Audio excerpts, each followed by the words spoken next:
So I'm chair of the Lehrstuhl Informatik 6. I started here 24 years ago, and at that time I used the term human language technology and pattern recognition to describe my area of research. At that time the term machine learning did not really exist, so nowadays probably I would call it human language technology and machine learning. So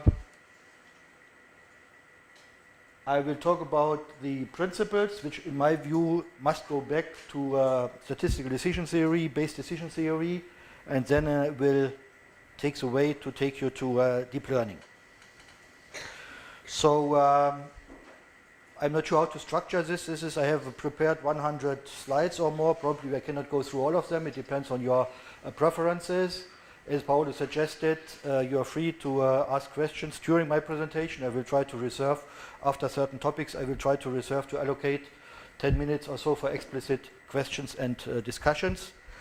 Also, this is English. It's a foreign language for me. I guess for most of you or all of you, it's also a foreign language. So if I speak too fast, or if I use words that you do not understand, do not hesitate to interrupt me and ask for clarification. Okay, so short overview. I'm going to start with basically a history of the field, and I'm also giving some demos of systems that we had already 10, 11 years ago. Then I'm going to talk more about the details of the statistical approach, the principles, and then move over to neural networks in general, and then specifically neural networks for acoustic modeling, neural networks for language modeling, and finally neural networks for translation. As I said before, depending on the time and your interest, maybe I will not be able to cover everything. So maybe I can ask you, well, no, I think I heard your background. Most of you are from electrical engineering, mechanical engineering, computer science. Okay. So let's get clear about the terminology. In German, speech and language have the same translation. Okay, most of you, some of you maybe do not speak German. In German it would be Sprache, Sprachverarbeitung. But the equivalent English term is speech and language processing. So speech is the acoustic signal, spoken language. Language means really the text in, let's say, digital form. You have the sequence of ASCII characters.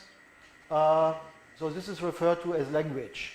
Now, historically, there has been the discipline NLP, natural language processing, and this, in the strict sense, is written language only. So these people, at least when they started, I don't know, 30, 40 years ago, they did not really care about the speech signal. It was really just the text they were looking at. So in order to bring both disciplines together and to have one common term to describe this field, the Americans invented the term HLT, human language technology, and that's a term that is nowadays typically used to talk about spoken and written language, processing of spoken and written language. Now, independent of these, let's say, theoretical considerations, you could say, well, we are just going to look at well-defined specific tasks like speech recognition, like text image recognition, or in other words, recognition of handwritten text, and we're talking about offline recognition, so the text as a whole, the image is given. We do not do it, at least here in my talk, I'm not going to look at dynamic mode of text recognition, and finally machine translation. And the interesting property of these tasks is they are well defined. So that's different, let's say, from image recognition. When you look out of the window and you ask, okay, the computer should recognize what it sees, then it's difficult. At what level do you want to know the description and so on? So you need some specific background in order to do that. Here in speech, it's well defined. Everybody knows, okay, how to transcribe speech. This is just a 5,000-year history, or maybe longer, of the writing system for language. And the classes, what we want to get is well defined. It's just the letters or the words of the language. And we tend to think that this is easy for humans. Well, speech recognition, every person does speech recognition, is able to do that. But if you think about it, it's speech recognition in your mother language. It's not so much speech recognition in your foreign language. If you talk about speech recognition in a foreign language, you realize that also a human needs some training, and such a task might be difficult for a human. And also we learned over the last 50 years or more that also for computers this is not so easy. So speech recognition, we are given the sequence of time samples of the acoustic waveform, and we want to convert this sequence into a sequence of words or characters. In between, we might do maybe a Fourier transform, spectral analysis, or whatever, but that's already a question of the design of the whole system. So in the spirit of task definition, this is what is given: the acoustic waveform, the microphone signal, if you like, and then the output string we want to have is the sequence. Similarly, with text image recognition or handwriting recognition, strictly speaking, this is a two-dimensional arrangement. But what we do is we divide this line of handwritten text, we divide this into vertical slots so that we have a sequence of vertical slots over this horizontal axis. This is an approximation, but it turns out it's a very, very good approximation. And as a result, the two problems, speech recognition and handwriting recognition, are very, very similar in terms of algorithm. Of course, here you first have to start with some analysis of the acoustic signal. Here it's an image signal, that is different. So feature extraction and these things might be different. But after that, everything is very, very similar or even identical. Then finally, machine translation. So other term would be the technical term in English, automatic translation, translation by machine. Here, we do not really look at a signal. We look at a text that exists in digital or symbol form, the sequence of ASCII characters or bytes, let's say in Chinese, and we want to convert that into English. Here an example in German. So this is not a recognition problem, but it's still a decision problem. We have to decide what characters, what words should we generate on this side, and which order, which sequence should we use, what order should these words have. So the difference between these two types of problems is here we are given digital symbols to start with, here we are given continuous valued observations. Another difference is here the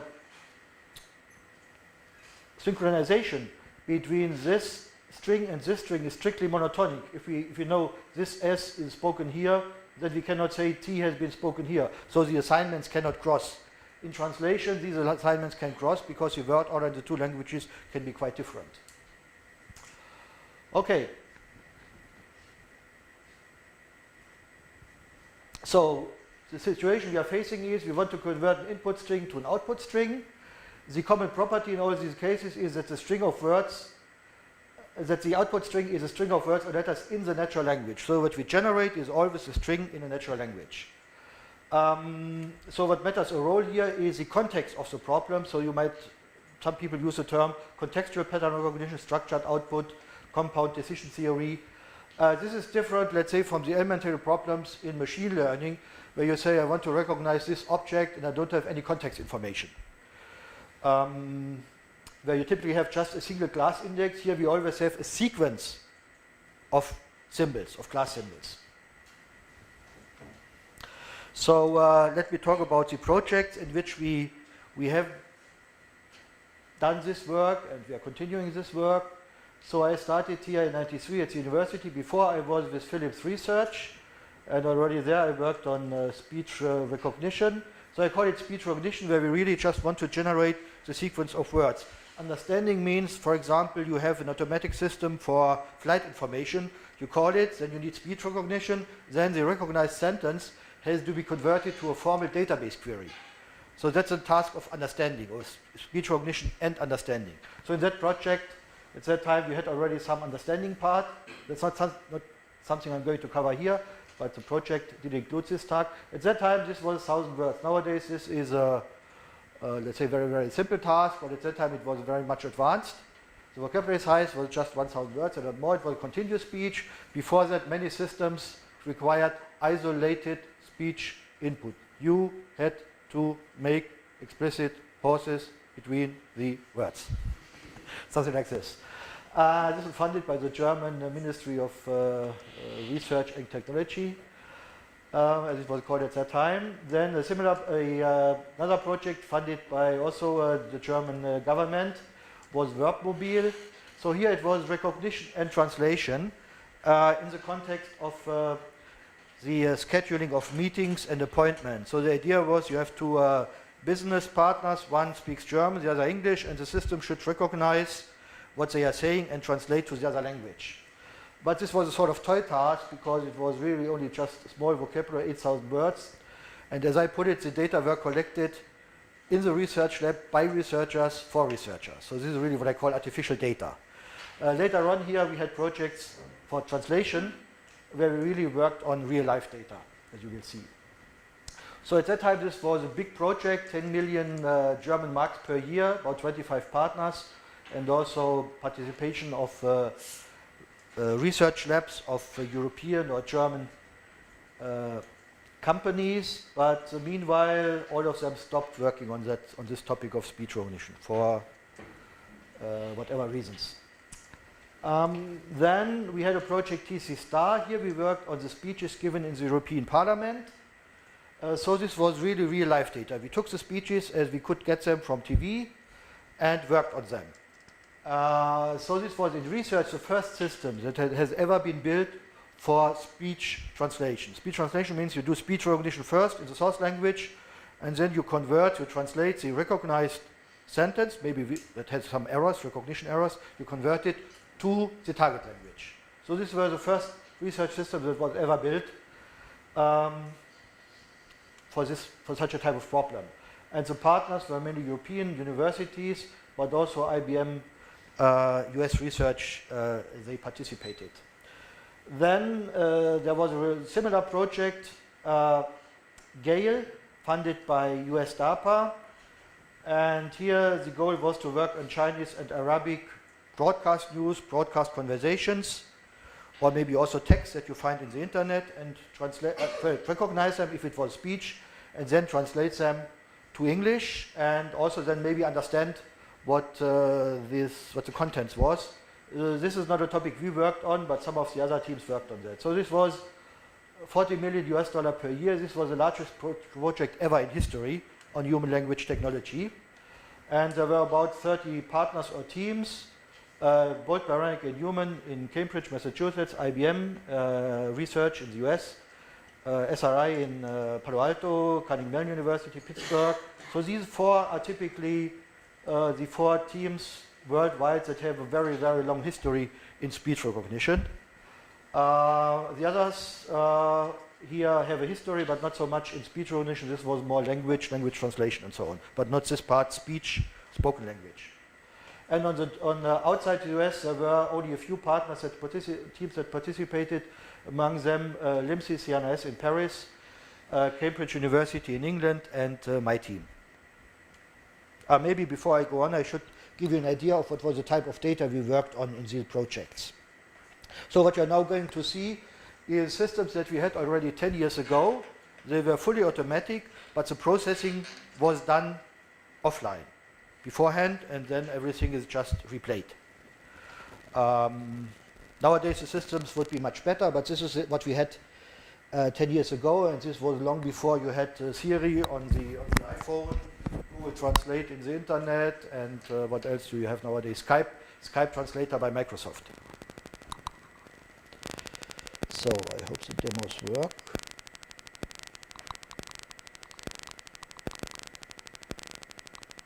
So let's start with the... Gracias, señor presidente. Este informe que hoy debatimos sobre el modelo social europeo para el futuro, del que sobre todo quiero destacar el consenso. So red are errors, recognition errors. I'm not sure whether anybody of you speaks Spanish. Anybody? Well, Italian and Spanish are sufficiently close. Maybe it's politically incorrect, but in terms of language. Okay, so we mark, this is what we've done, this was done manually or in some other way. We mark the errors. So red means it's a confusion error. The system has confused words. Underscore means a word has been omitted or deleted. And sometimes you might see a word in red, that means the word has been inserted. And actually, in order to compute the error rate, you need already some algorithm from computer science. The so-called edit distance or Levenshtein distance is used to compute the error rate. You have the correct, a human generates, a person in German generates the correct transcription, and then you compare it with what the system generates. And comparison is based on this edit distance.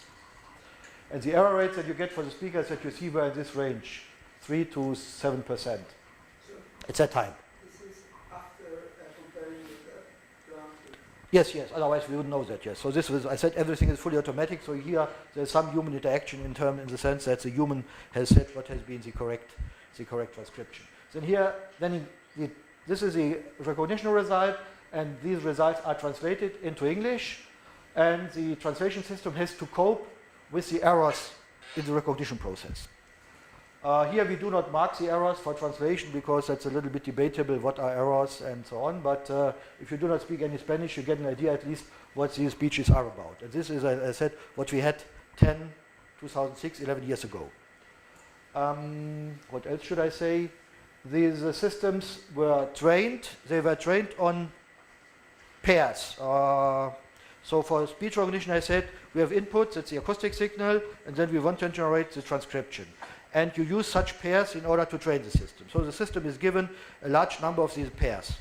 And for Spanish system, it was about 100 hours.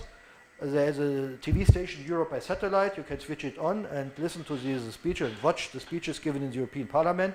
So that's what we did. And then our partners in Spain, they transcribed these 100 hours of recordings. And that is what the system used to learn, to train the parameters, the models. We are going to hear about the details later on. So models of the speech recognition system. And similarly with the translation system, we have input sentence or source sentence in the source language and the sentence in the target language. This was around 2006-07. At that time, I think we were 12 partners in the European Union. Irish was not used as a language, so there were 11 languages. And professional translators translate all these speeches into the other languages. And then there is an archive of the European Parliament. There you basically find for each paragraph in Spanish, you find the corresponding paragraph in English. And even at the sentence level, for each Spanish sentence, you find the English sentence, in principle at least. Maybe one English sentence corresponds to two Spanish sentences, but in principle it's a one-to-one correspondence. And we had 1.2 million of these sentence pairs. We looked at the archive of the European Parliament.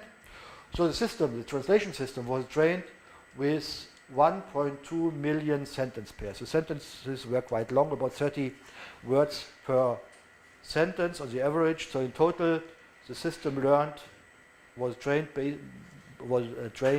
using a database of 36 million running words in each of the two languages. And then, of course, now you can argue this is written language, this is text, but here we talk about spoken language, so there might be some problems for the interface. We also worked on that a little bit, but it turned out that was not very, very critical. So for the moment, we can ignore that. So those names are the different announcers? These are the speakers. Just for me to select, I can also select another speaker.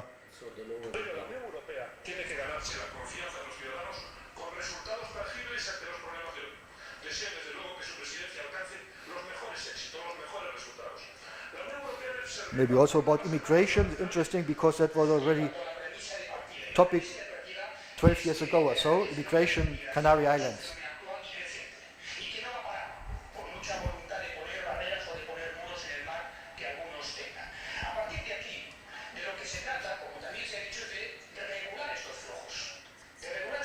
Okay, so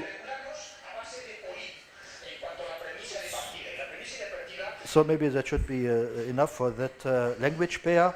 Now, as you will hear later on in more detail, there was some sort of religious war, whether rule-based approaches should be used, grammar rules and things like this for translation, or whether it could be done by statistical methods. It was sort of religious war.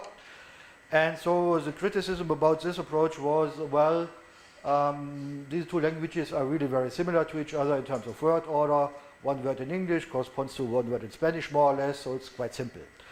Then in the American project that I mentioned, we worked on Chinese and Arabic, so maybe a similar demo for Arabic, but now for broadcast news. So all these things what you're seeing is based on RWTH technology, both for recognition and for translation.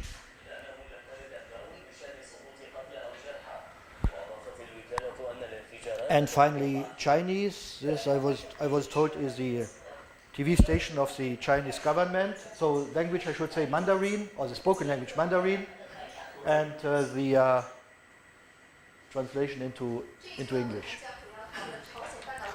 Okay, so this is what we had about 2006, 2007. And what, yes? So the error margins you mentioned, that is from the oral language to the native language, not like after the translation. No, what I've mentioned here, that was mentioned only for Spanish, and that was just for speech recognition. Okay. So these error rates, it was speech recognition error rates just for speech recognition. So you can assume We compute, sure, we compute also errors for the other things, but this is not something you saw here. I mean, you can try to quantify that for English to Spanish. At that time, I think we got about 60% of the words right, but then you have to take into account the word order might be different and so on. So for speech, for translation, it's a little bit more difficult to specify the performance, but that is, we are doing that, and also the other teams.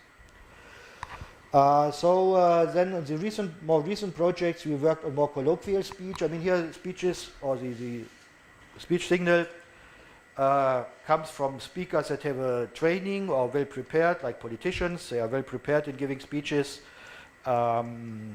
Broadcast news speakers, they have a training for that. So that means it's in some sense this is an ideal situation for speech recognition, because the acoustic conditions are very much controlled, and the speakers are more or less well prepared.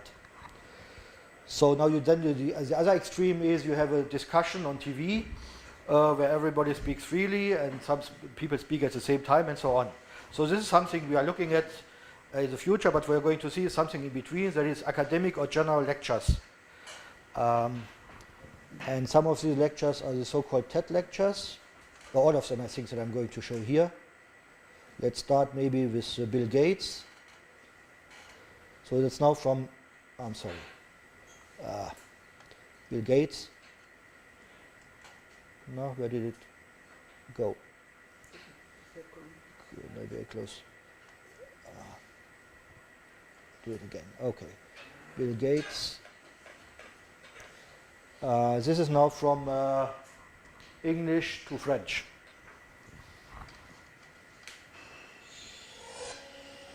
Maybe I skip the first part.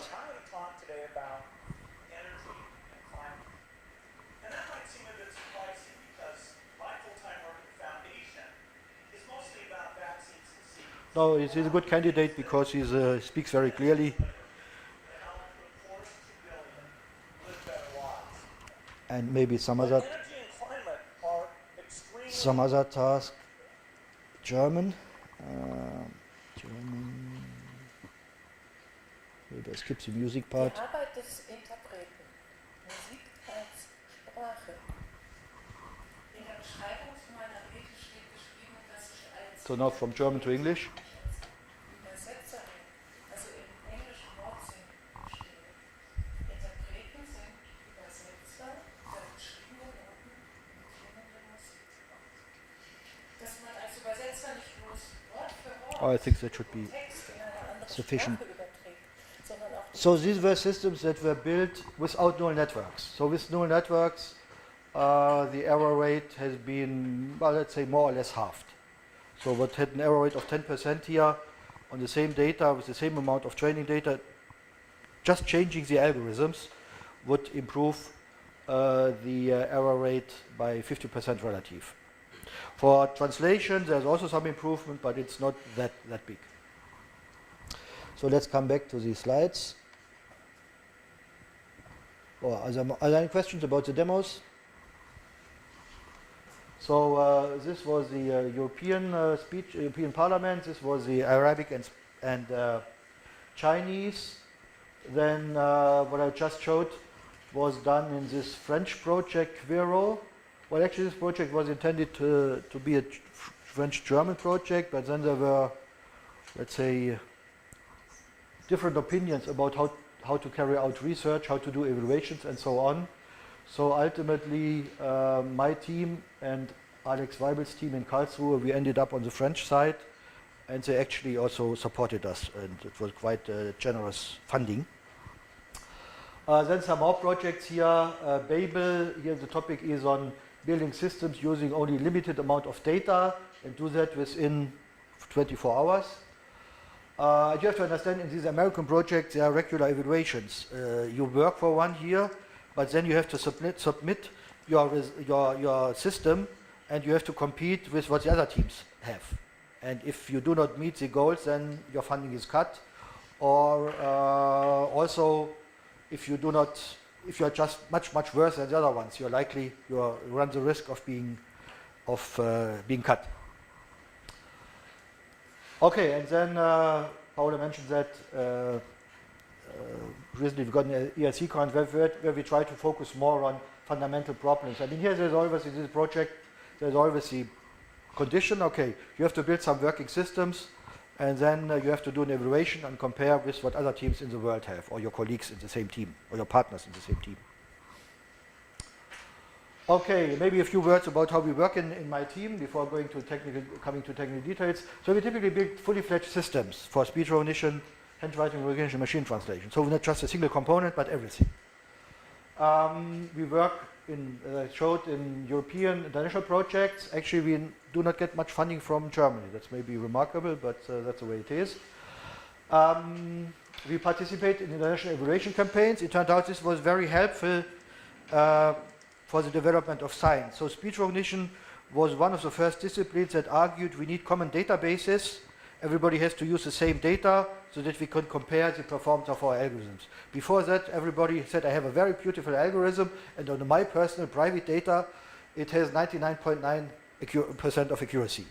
And everybody claimed that. I'm overdoing it, but basically like this.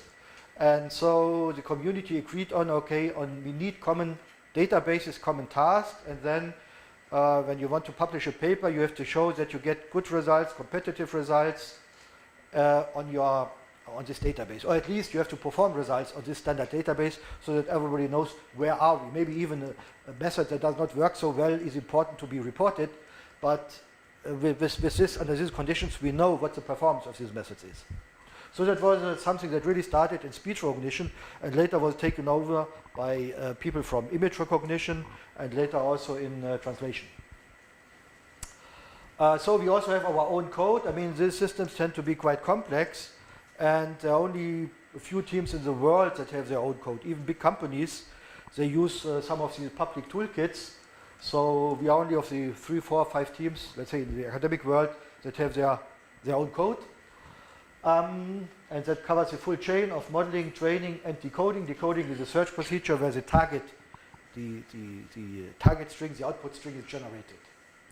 And many of the students, they start already before their master thesis. They do their master thesis at our team. They continue with a PhD.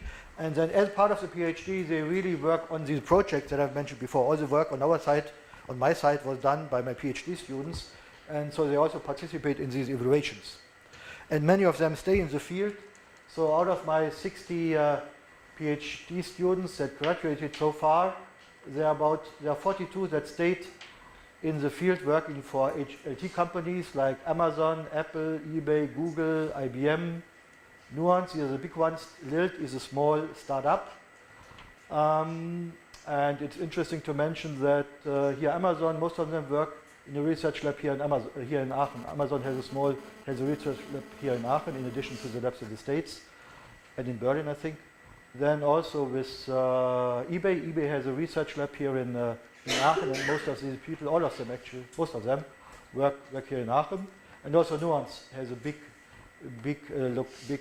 office, research and development center here in Aachen. So Nuance is a company that really focuses on speech recognition only. The other companies, here these ones, they do speech recognition, but their main business is different from speech recognition. But for Nuance, the main business is speech recognition. There are 2 other companies that are not mentioned here, big companies that also are very active in the field. That's Facebook and Microsoft. And then some also stayed in academia. Okay, so now let's get down to technical questions.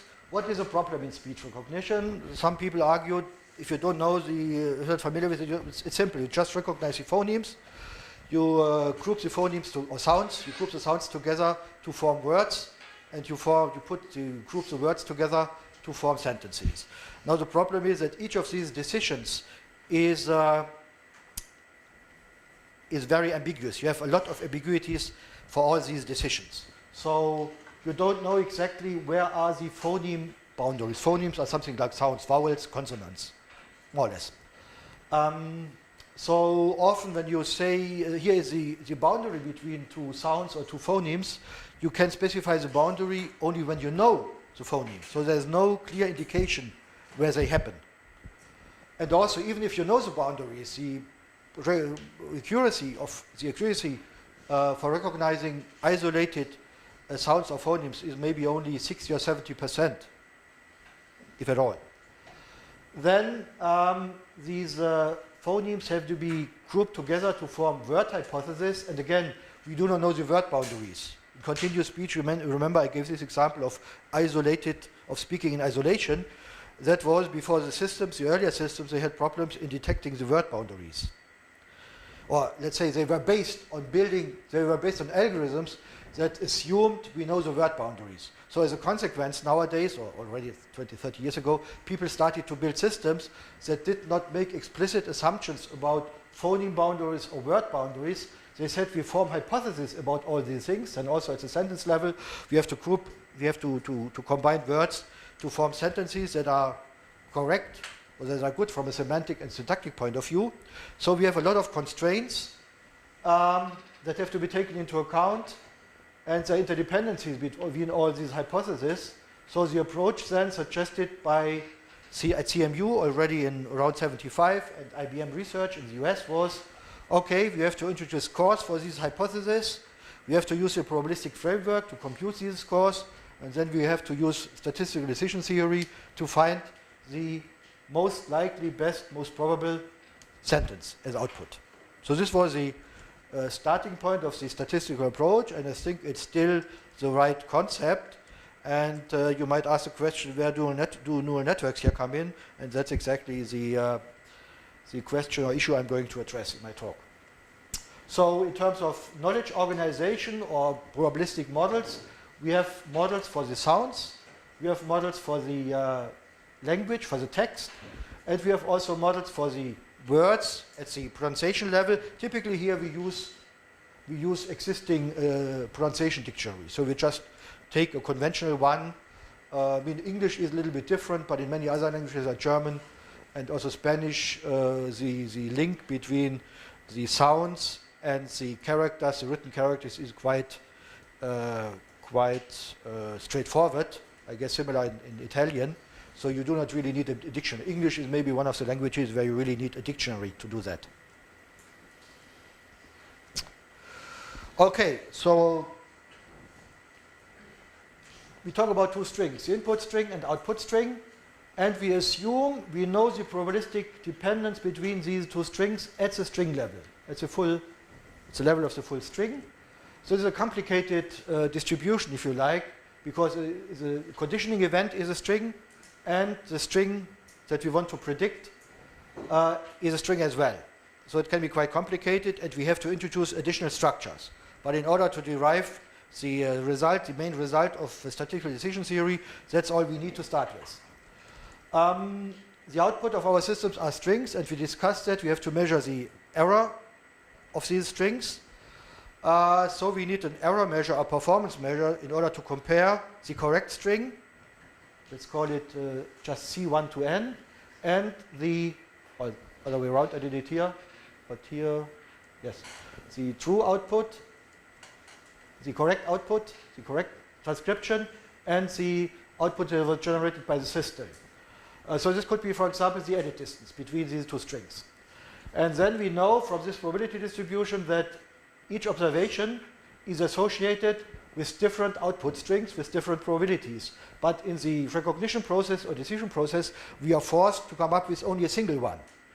So, what the best you can do is to say, well, I have to compare the string I'm going to generate with each of the possible outcomes, and what is the probability of this outcome? This is specified by this posterior distribution. Because after observing the data, we can compute, in principle at least, the probability for each possible output string. So we basically take the average using this posterior distribution. This is the posterior average of the performance measure. Well, sometimes we say performance measure or loss. When you take the negative side, then of course you can convert loss to award or performance. So for me, I'm going to use these two terms interchangeably. So then we have to find that string that minimizes this expected this posterior cost. And the posterior is based on the observed string, posterior distribution. Now this is the exact base decision rule. In most textbooks this is simplified to the following rule. It says, okay, we are going to look for the string with the highest probability. Sometimes we call this MAP, maximum a posteriori string. Or you can also show, if you use just a very simple measure here, you say, I use this cost is 0 only if the two strings are identical. So they must have the same length and all the symbols must be the same. Then I say the cost is 0. In all other cases, even if there's only one error, but all the other symbols are correct, then I say this is an error of 1. So you count basically the sentence errors, string errors. So this is a decision rule which would be correct if we used the string error as a measure. I mean, we could also say, instead of counting how many words are correct, we could measure how many sentences as a whole are correct. But of course, this error rate will be very high, because if you have just one error in the whole sentence is counted as an error. But there is actually a relation between these two. I will come back to that later on. So this is the correct one. This is an approximation, but it turns out to be a quite good approximation. Now, another thing that is important for the application we are considering is we always want to generate a string in a natural language. Suppose we talk about, let's say, translating Chinese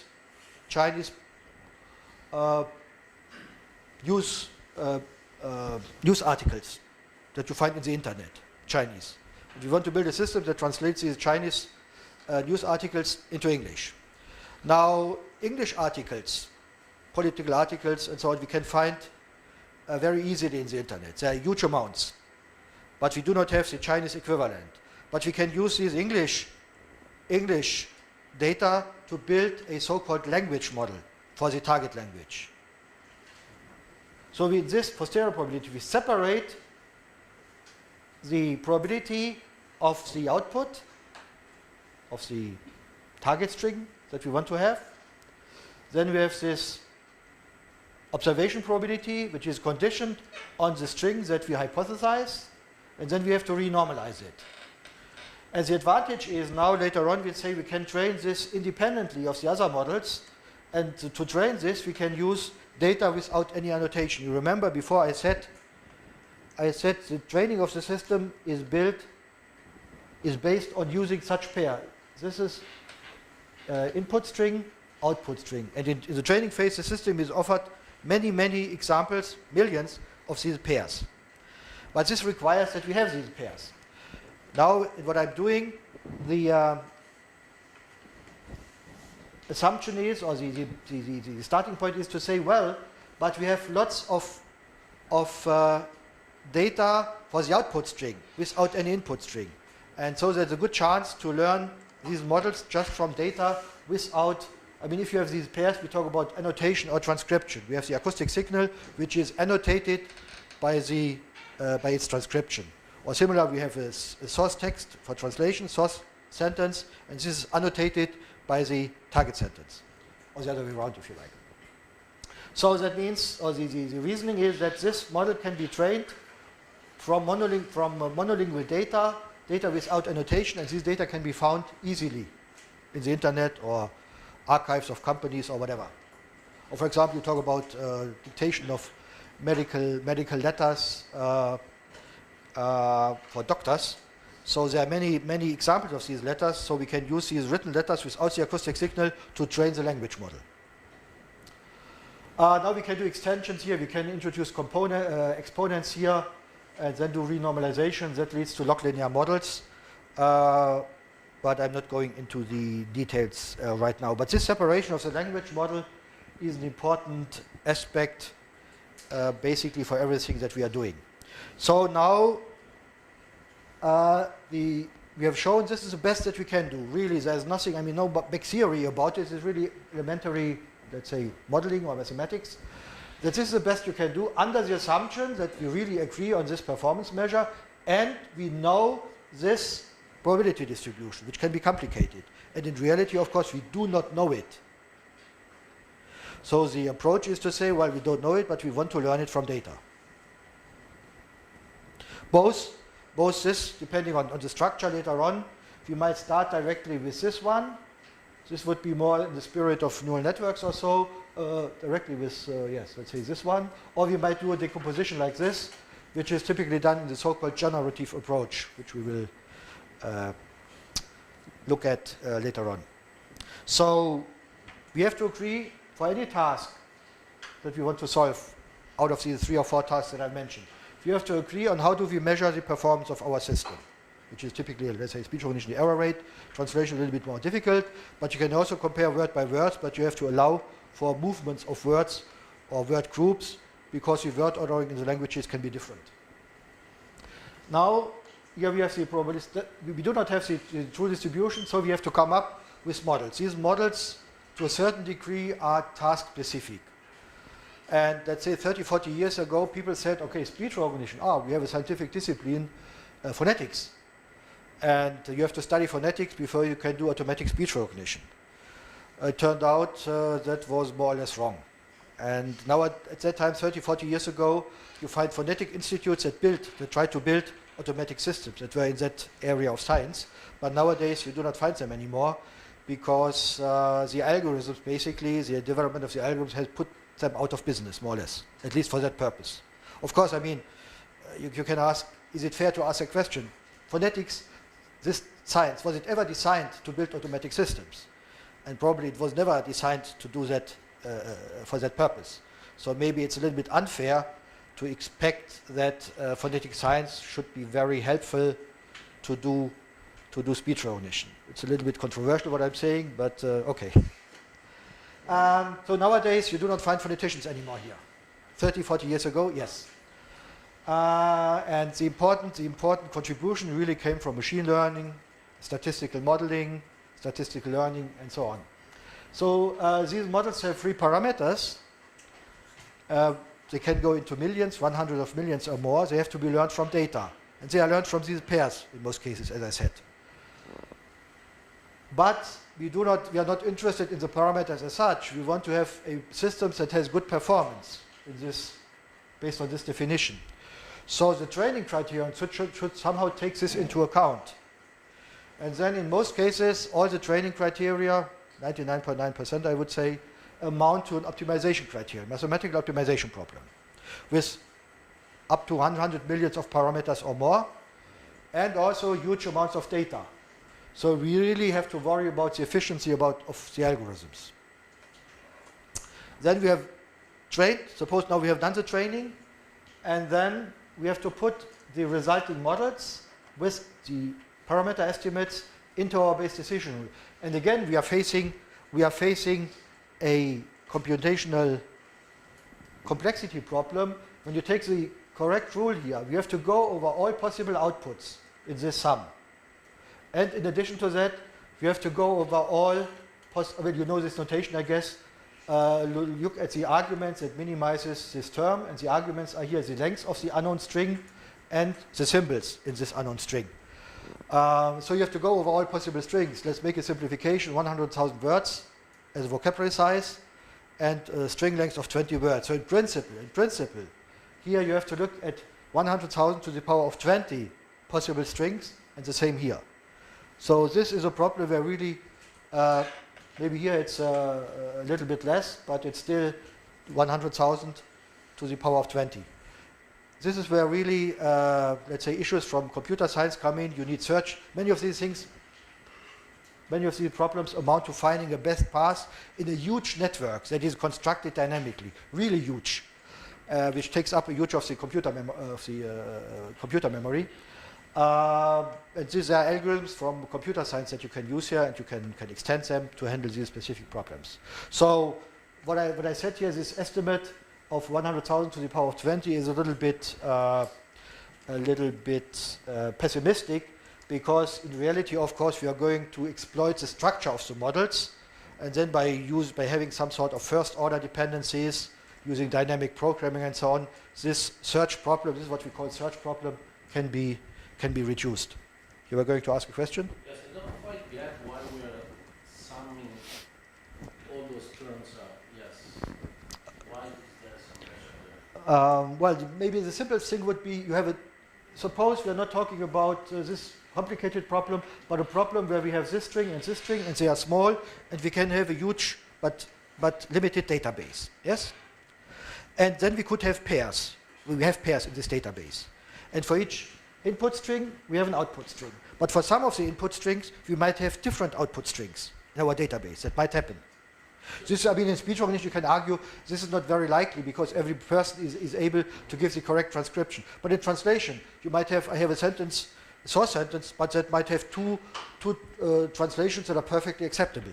So that means there is not one alternative on the other side. You might have different ones. And then you count how often do I see each alternative, and then that is where this posterior probability comes in. Speech recognition is maybe an example, or you would have to look at a very, very noisy speech signal where you could accept that maybe if you have two human experts, they come to different conclusions about really what has been spoken really.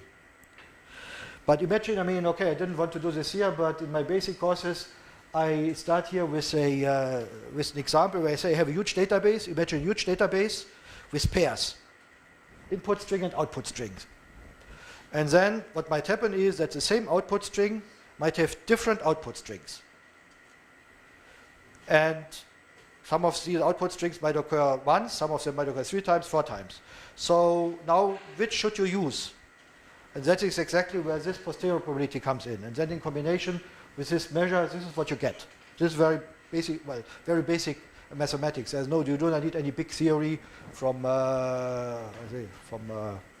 let's say, from our statistical experts. Also, it's really very basic. More questions? Okay, so and we use this base decision rule when we really want to work on test data. That means we want to check how well does our system work, and then we can measure, okay, what is the real performance. So, for example, in neural networks, people were not aware that these two types of data have to be strictly separated. So all the systems that you saw, they were trained on separate data, and what you saw were data that were strictly separate from the training data.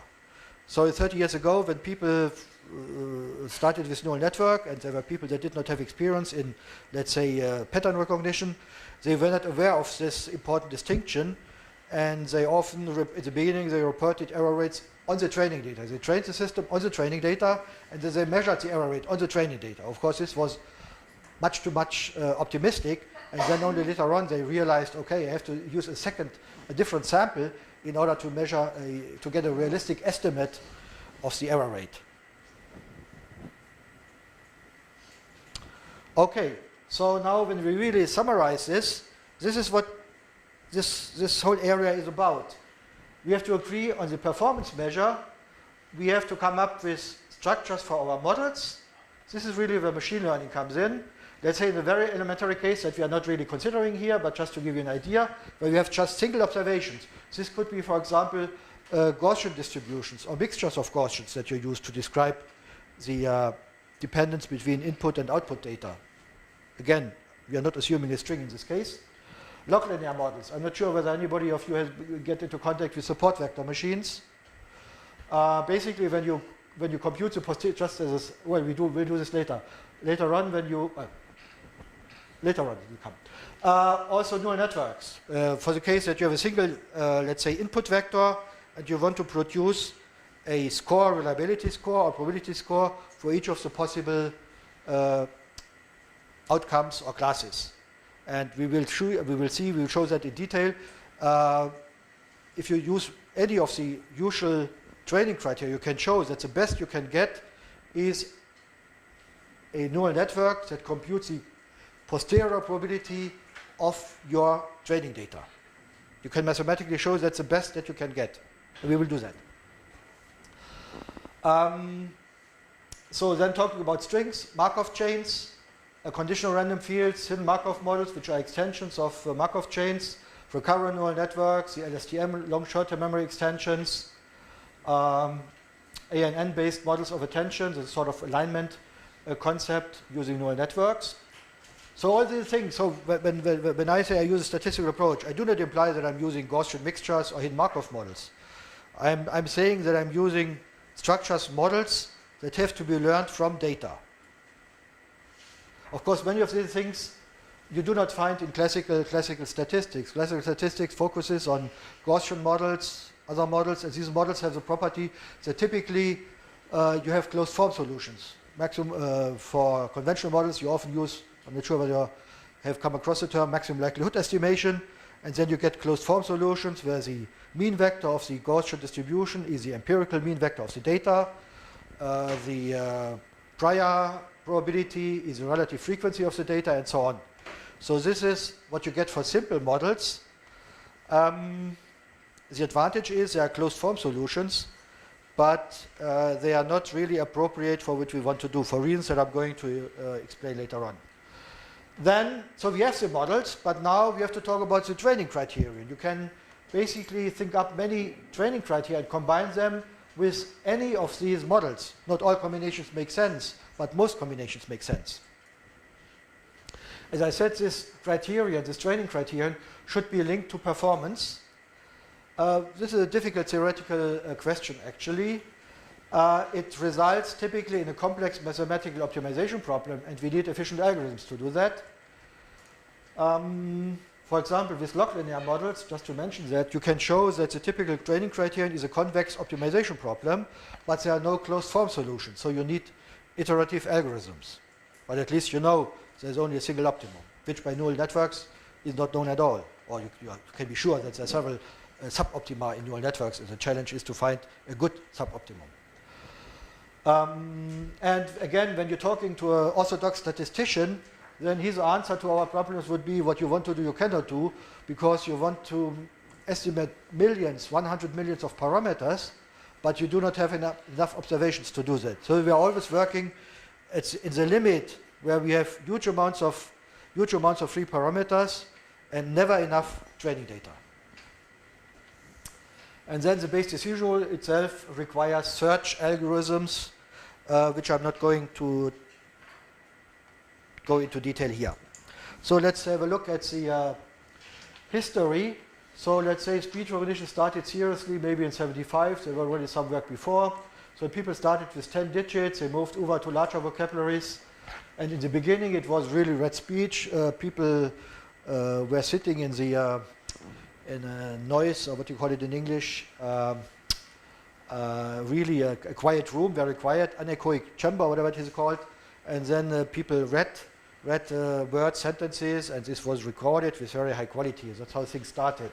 And then people moved to, let's say, broadcast news, where we have really data, real life data. I mean, real life for me means you find these data outside the research labs, outside the universities. They exist independent of researchers. And of course, then what is still, let's say, topic of research is spontaneous speech, colloquial speech. There has been a steady improvement of the statistical methods. In around 75 hidden Markov models were already known, and some teams used them in combination with Gaussian mixtures. For language models, so-called Markov chains of second order, trigram language models were used. Adaptation methods were known. Artificial neural networks were used already, well, are still used today, even more used today, but already in 86, 87, there were people that used artificial neural networks. There was always some criticism about the statistical approach, in particular in that period. People argued, well, you have too many parameters in your models, and if you if you could go on with your research, there's no real improvement anymore. So maybe look at this. You have the improvement of the method, but then the saturation effect, and this statistical approach cannot really get you further, cannot result in further improvements.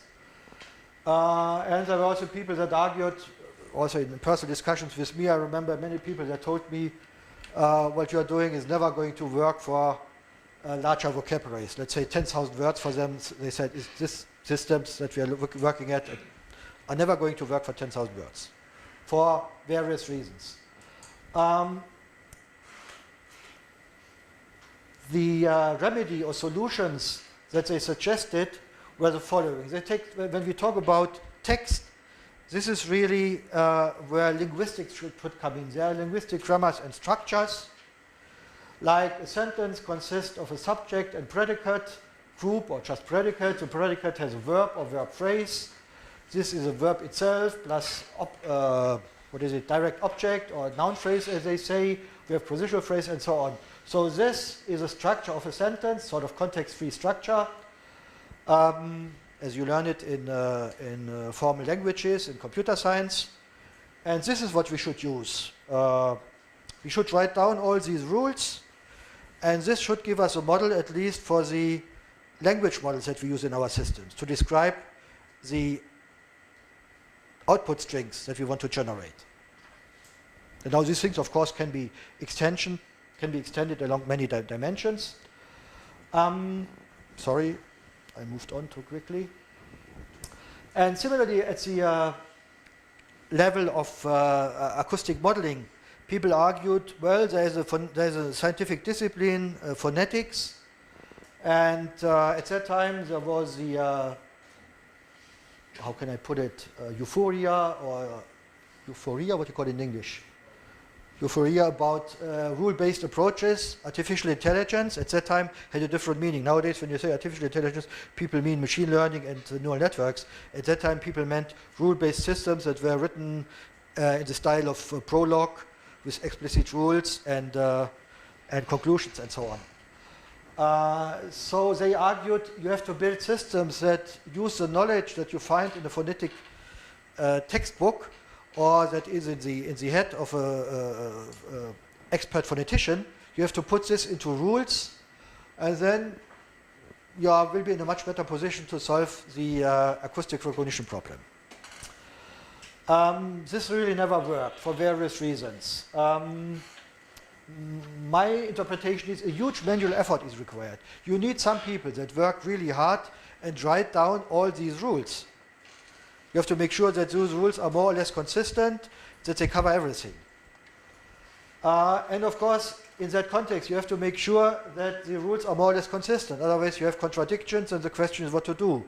Now, my answer then is, if you have contradictions, you have to score your hypothesis, and then using the scores, you have to come to the best compromise. And that's exactly what statistical decision theory does.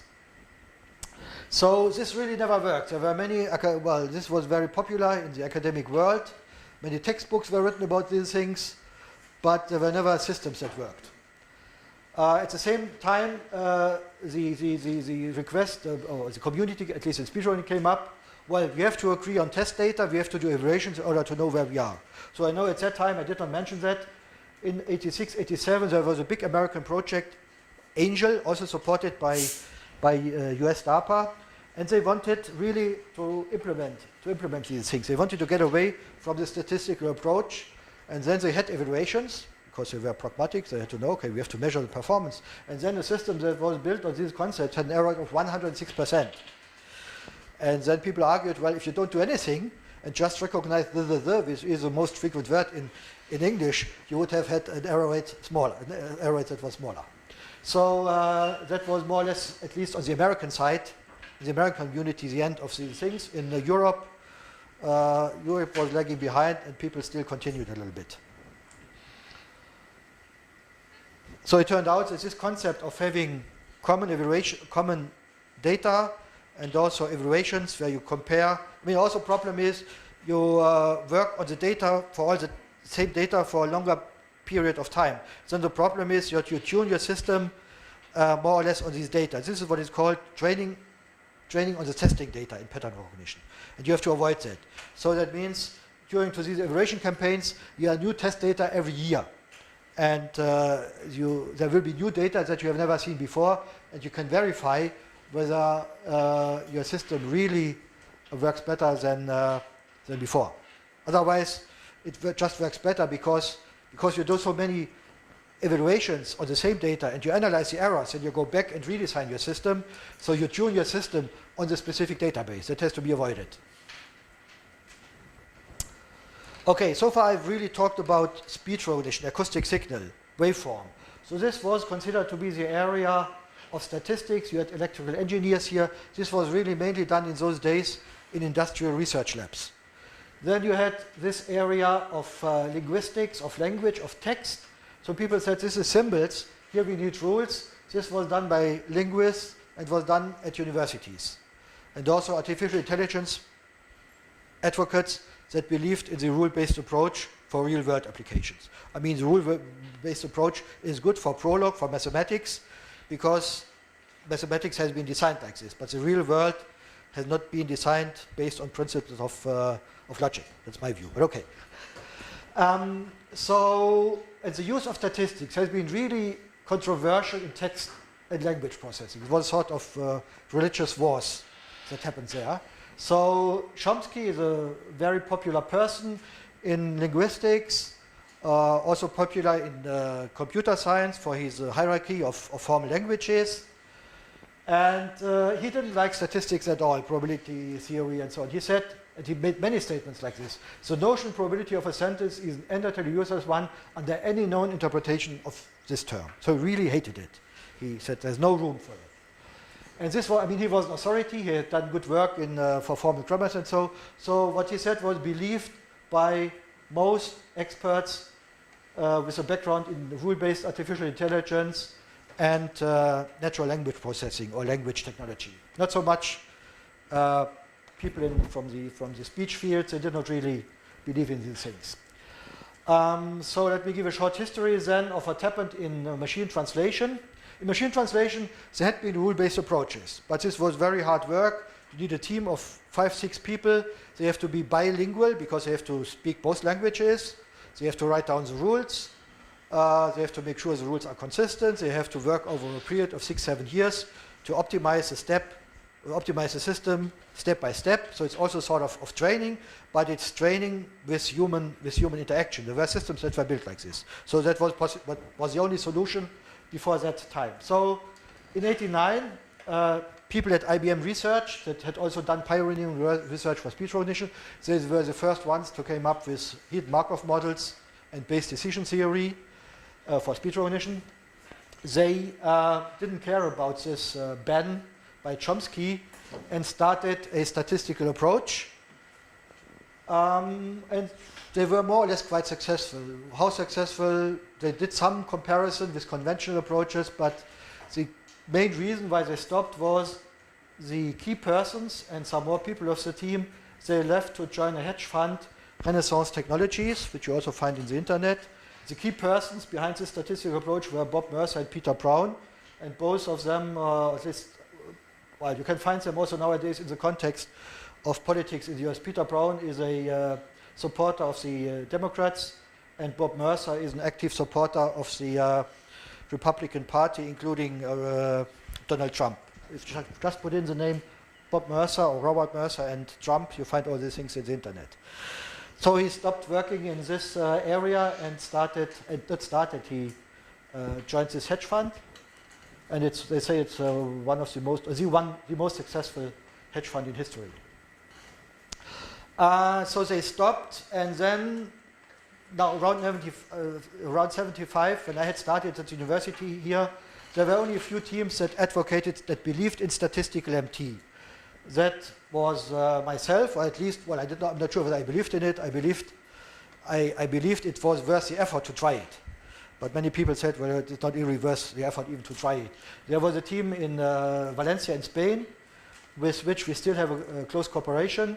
There was a team around Decai Wu, it was basically only himself, Decai Wu, Hong Kong University of Science and Technology, and Alex Weibel in Pittsburgh. He had one PhD student working on it. So at that time, using the statistical approach for translation was really a singularity. Then what happened around 2004, one of my first students, Franz Och, in machine translation, one of my first students, he joined Google, and later on more of my students followed him, and they introduced these statistical methods for translation to Google. They had been work on translation before, but not using statistical methods. And in 2008, they came out with the service Google Translate. And since then, this statistical approach became mainstream. And nowadays, let's say the neural network approach plays an important role. Since around, let's say, 3-4 years ago, there are many components in machine translation are based on neural networks, or even the full translation is based on neural networks. So it's a short history, maybe an example here. So IBM, they started with models that allowed the system to find automatically the, let's say, the correspondence between English words and French words. So here the sentences taken from the Canadian Parliament. Canada is bilingual, so the recordings of the Parliament, the text recordings, are bilingual. So basically for each French sentence, you can find an English sentence. And there was some pre-processing on the French side in order to make life easier for the algorithms. So delay does not, for those of you who speak French, delay is not possible, it must be de. So this was undone, was converted back to delay in order to make life easier for the algorithm. Also apostrophe here, de administration should be de apostrophe. So you basically can map each word of the French sentence to a word of the English sentence. And the important thing is these things were found automatically. That means the system just had these pairs, the sentence as a whole, but then it learned automatically this correspondence using basically hidden Markov models. I'm going maybe into the details later on. And this is, let's say, the best alignment, the best we call this alignment, the best alignments that you can give. Maybe there are some also other alignments that are not so good, not so probable. So in principle, we have many alignments, but this is the most likely one. Then the statistical approach is to say, we really have to look at all possible combinations, or all possible sequences or paths, but they have different probabilities, and many of them have a probability very close to 0. But from a orthodox statistical point of view, we have to sum over the probabilities of all these possibilities, and that's what you actually do. Yes? Is this input output, or You can look at it both ways. It's right at that time. This was actually the input, and this was the output. But you can also there are ways to use it for both directions. Okay, so what are the ambiguities in translation? They are similar to what we have in. Sometimes similar to in speech. We don't know the positions of the words. A word in French can maybe have many equivalent words in English. We have to find the right one. This is called lexical choice. And of course, the target sentence, again, has to be well formed from a syntactic and semantic point of view. So again, a language model comes in like in speech recognition. But this was a big surprise at that time when IBM started that this they didn't need a manually constructed word dictionary or bilingual dictionary. This was learned automatically by the algorithms, by the systems. And this was the IBM approach. Now what we contributed when we started work, and we showed that when you move to groups, word groups in both languages, you can do a much better job because there's a lot of context dependence. Despite the fact that context should be taken into account already here, there's still some dependencies left that are not taken into account. So that really led to a significant improvement. And that really helped to make the performance to make the performance of these approaches similar or nowadays superior to the rule-based approaches in translation. Okay, so we work with blocks, but these blocks, bilingual blocks, they are learned automatically again. So, okay. So, maybe I should, I'm coming to the end of this chapter and try to summarize. Instead of summarizing, I'm trying to answer what might go wrong when you design your system. Base decision rule tells you are doing the best. If you do it like really as you should do, then it's really the best you can do. So you can ask a question, but then what is your job in research? why does the system make errors, or so many errors? So you can ask, why does a space decision system make errors? First of all, the correct question is, why errors in addition to the so-called base errors? Because even in the base decision rule, it does not tell you there's no errors. It just tells you it's the best you can do at all.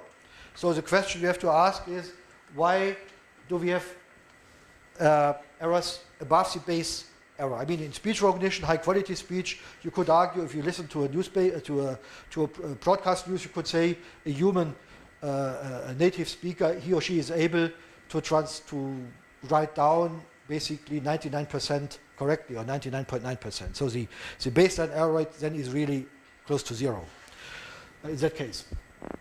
But if it's noisy speech and if it's a foreign language, then for human the result might be different. Okay, so what might go wrong and what do we have to work on? I mean, what is the observation we should use? For the acoustic signal, I said the speech signal is the input.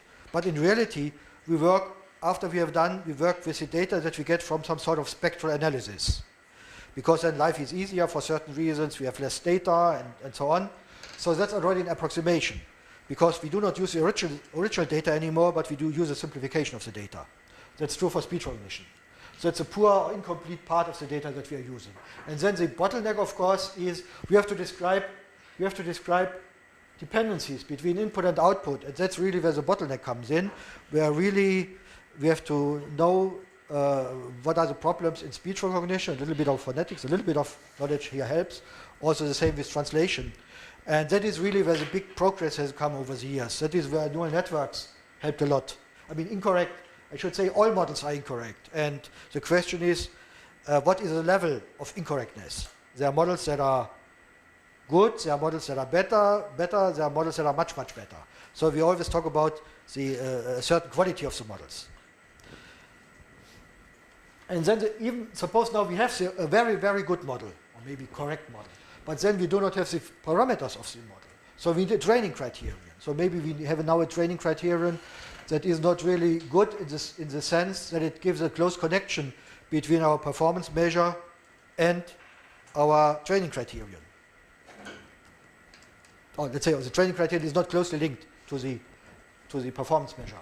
Or maybe another problem might be we do not have enough training data. If just the amount of data that we have training data is too small, then you cannot do a good job. Or there can be a mismatch between training and test data. Suppose we train the data with clean speech, and we are going to use the system in the car. Then the system has never seen noisy data from the car.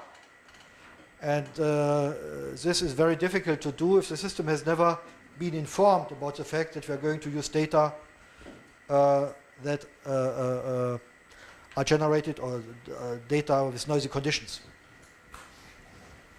Now suppose we have enough training data, we have the right training, a good, very, very good training criteria, we have a very good model. But then what might happen is that we have a complex optimization problem, like in neural networks. It's a very complex problem, and there's no guarantee that we find the global optimum. So that means the search strategy, optimization strategy matters. And we have to do a good job here. We can do everything, let's say, more or less perfectly well, but then we do a poor job in carrying out finding good parameters here, even with the right criterion. But we do a poor job in training the system, in carrying out the search strategy for the optimal parameters. Then nothing is going to work. Then about the decision rule, it says, now suppose we have trained the system. Remember that I said we have to find the optimum over 100,000 to the power of 20 possible sentences. So that's a combinatorial problem. And again, we can do a good job or a poor job. Okay. So that was, let's say, the first chapter. Maybe I should wait here and see whether there are questions. This was, I admit, rather general. Later on, we will get down to more equations and mathematics. I'm not sure whether anybody of you has come across, I don't know, anything like this. Support vector machines, neural networks. The students, no? Anybody of you uses neural networks? Oh, okay. Support vector machines. No, okay. Anything else I mentioned? What?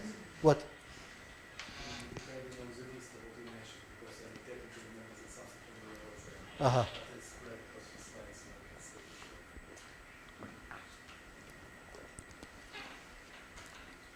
Well, let's say at least 3 questions before I go on. last one maybe doesn't count towards the 3, but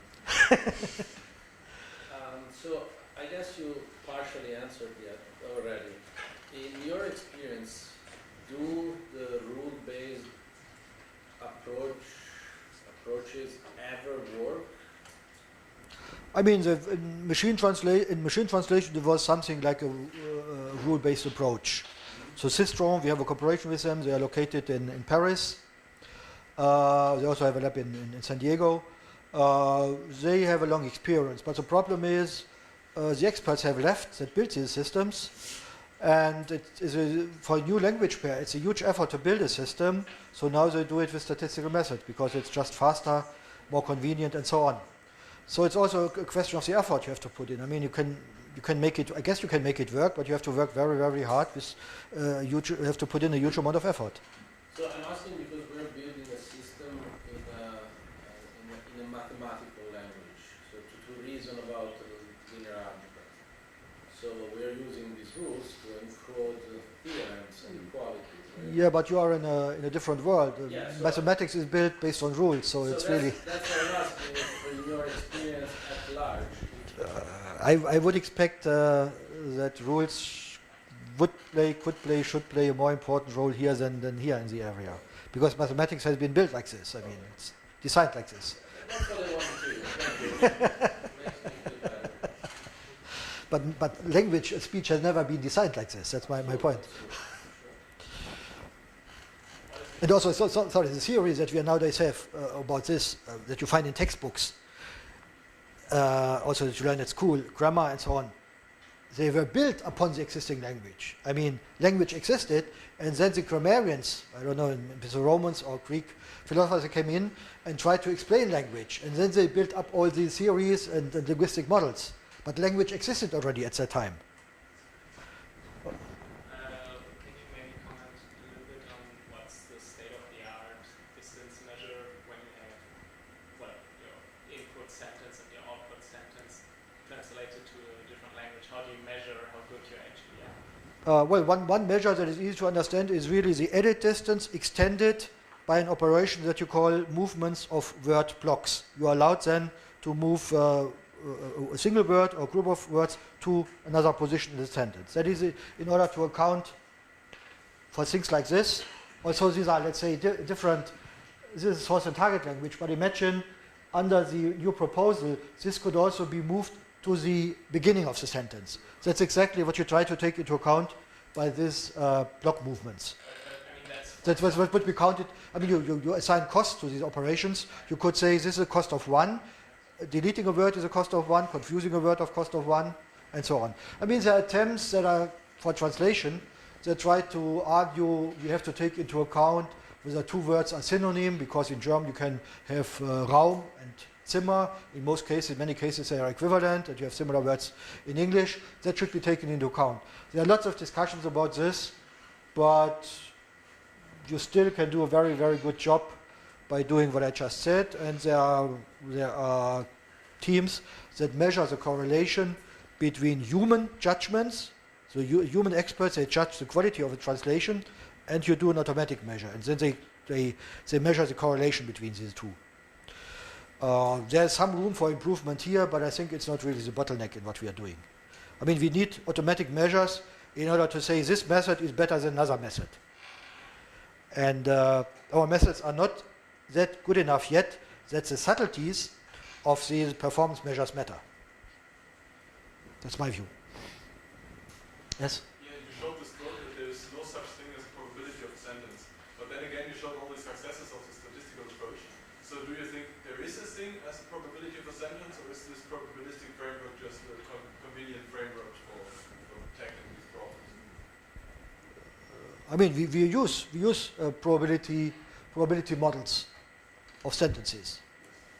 So from that point of view, they exist. I don't know what you mean by existence. It's a sort of philosophical question. So if the problem, in fact, would be deterministic, so there would be a rule-based system which we just can't figure out, which would maybe manifest itself in the That's, in my view, that's a little bit philosophical question. I do not think that for these areas you will be successful with with pure rule-based approaches within the coming 50 years. I don't think. Beyond that, I don't know. In my view, that's a little bit like problems in physics, biology, in natural sciences. We look at a segment of the nature and we have to describe it. And we come up with models, and the models can become better and better over time. But we are never sure that we have the full truth. I mean, in physics, you always find better approximations. You start with classical mechanics, then you find, okay, I have to look at quantum mechanics and so on. So you get approximations that improve over time. And we are never at the end. And for me, it's difficult to imagine that you will be here at the end in 50 years. About the size of the dictionaries, like, are they finite, I guess? I didn't get the first part of your question. The size of the dictionaries. The size of the dictionaries. So for training data, Well, show a word that is not in yeah, okay. So many of the systems, they have a fixed lexicon, fixed vocabulary. But when you do these systems from theory, Google and so on, you have all these proper names, then they go into millions. So these dictionaries can be millions of words or more. But then there are also approaches, I didn't mention that, approaches where you say, okay, the smallest unit is not a word anymore, but I do a decomposition into a word stem plus ending, or maybe I even go down to smaller units. That's possible. So you can also do it on the fly, that you say I'm able to recognize any sequence of characters or phonemes. You can build systems like this. Whether they are really successful already and they're useful, I'm not sure, but this is something people in research are working on. So the systems that you get nowadays, Google, Siri, and so on, I guess they mostly use a fixed lexicon, but this fixed lexicon, also the Alexa or Echo from Amazon, they have vocabulary sizes of 500,000, 100,000, 1 million or more words. In particular, the problem comes in, you have, in these practical applications, you need many foreign words, foreign proper names. And then also it's not really German words anymore, so you have to handle all these problems. Yes? Building up on this question, what about dialects? What's the problem? Yes. I mean, in the end, what you do is you try to give the system examples of dialects. So when you know the system has to work under these conditions, then you train the system with all dialects that you can get. There were also attempts, if the dialects are extreme, you might also try to use some rules that do a normalization at the phonetic level or phonemic level. But so far, it's often been discussed, but it's not really done much in here yet. I mean, I would do a comparison with human speakers, human listeners. If you learn a foreign language, English, and you never heard a very strong, very heavy Scottish accent, you have no chance. And it's in some sense similar to the systems. Or Swiss accent. In German, sorry, Swiss accent in German.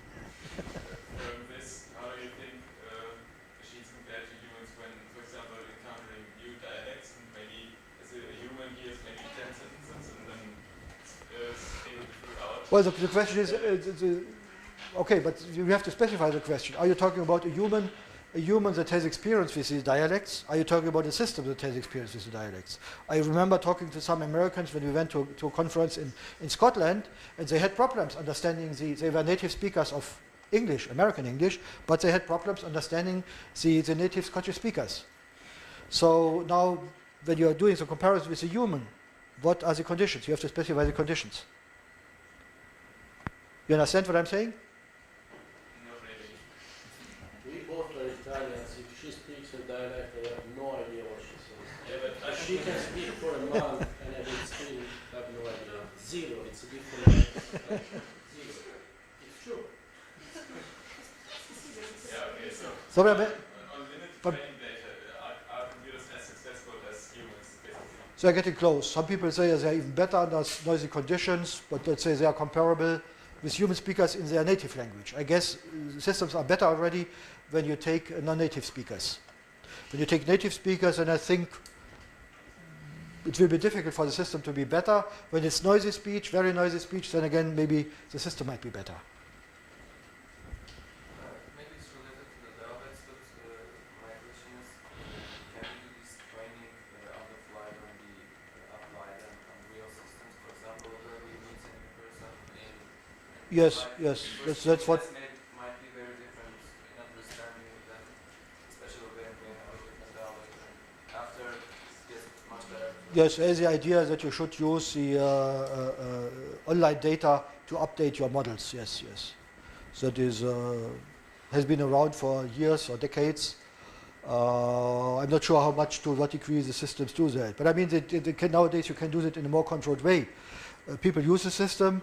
You store the data in the cloud, and then after 5 days, 6 days, you do a retraining of your models. In a single, for example, You are talking about a continuous updating. Yes, okay. Yes, that's possible, and there are also models for that or approaches. What I'm trying to say is, I'm sure that that these systems do that, but I'm not sure whether it is continuous updating or updating every week or so. Because then in the end there's not much difference, and updating it every week might be easier because you might control. You have to check whether the updates are correct and so on. So from that point of view, it might be more practical to do it, not to do it in a continuous way, but step by step. Every 2 days you do an update. what I mean was updating it regarding to a specific person. So Yes, that's okay, personalizing things. That is, I'm not sure whether they do that, but that is one you can do easily because you know it's only one person or limited set of persons that are using this device. Yes, yes. So some of these methods that you're talking about rely on trying to have a sense of what words are likely to come after others. I think kind of like this Markov chain thing. And I think the advantage of this is that it lets you cut down on some of your search space and trying to figure out how you're going to translate. Do I have the basic idea there? Yes. So then systems that are developed this way, like how much of a disadvantage are they at when they encounter very unusual sentences? Right. So I mean, there are going to be sentences that have combinations of words that appear very, very rarely. And so how much of a penalty, even if they're technically grammatically correct, right? If it's colorless green ideas sleep furiously, right? Like how is that a very hard sentence to machine translate because the word combinations are very unusual? What you call hard? I mean, give me the test data, and then you get the answer. Well, that's what I'm saying, though, is that it's not that's coming up in your test data, and it's extremely unlikely. Take what you've. I mean, if you say I'm going to collect data from linguists, they will have this sentence many times. If you're going to collect data from broadcast news, this sentence is very unlikely to show up. So now tell me what you're talking about. I mean, I think there's no point in doing these academic discussions. Give me the data, give me the problem you want to work on, and that's what we're working on. Talking about what in general is possible, might be possible, could happen, I think is not a question I'm interested in. I guess what I'm trying to get at is how well do they extrapolate somewhat beyond like the scope of the training? I mean, you measure it in terms of error rate. You have one system, another system, and you compare the error rates. The system with the lower error rate does a better job. Now you can take into account how much effort was it to build the system, how much computation time, but these things do not count anymore nowadays. Nowadays, most people just look at the performance, at the error rate, performance measure. Right, but there are different kinds of ways of constructing the system. I was asking is, like if you're using something like one of these Markov chain models, are they worse at extrapolating? I mean, basically, when I mentioned these teams that are active here, I mean,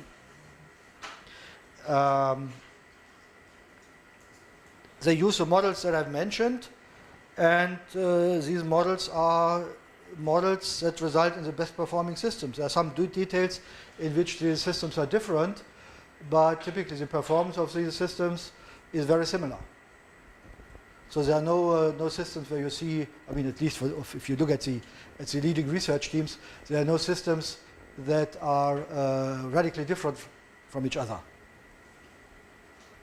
I think the question is, I guess he's trying to analyze those sentences that are outliers. So those sentences that... Yeah, okay. Okay, maybe. Well, first of all, the probability models that we have for the language, for the sentences, this language model, it allows any word sequence. So there are no sentences that have a zero probability. Basically, we reduce it to a probability per word. We factorize it later on in the... Oh, maybe I can do that now then.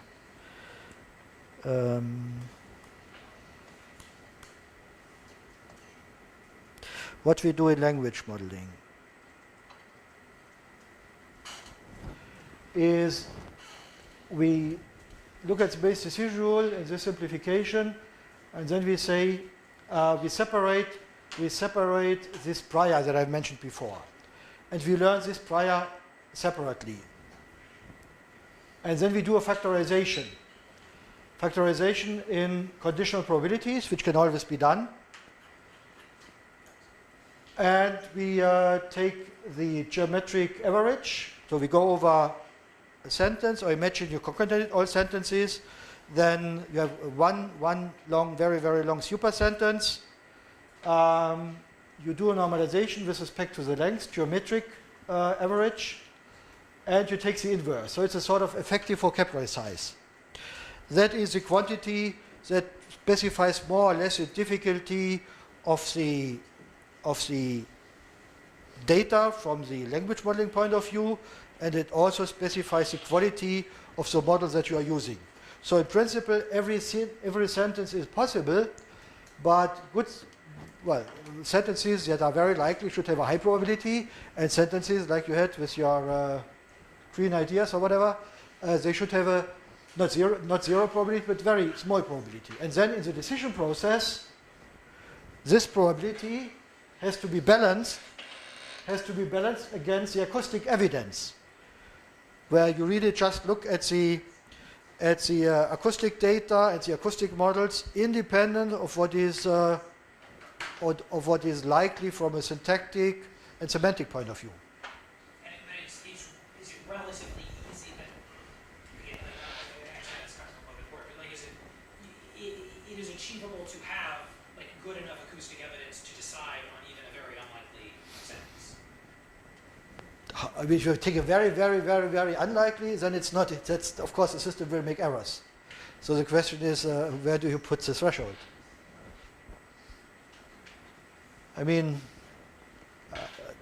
take data that you can collect outside in the real world, and then you can measure the performance of your system. And if the quality is good of the data, like broadcast news, I think nowadays the error rates are in the range of 5% and lower for speech recognition.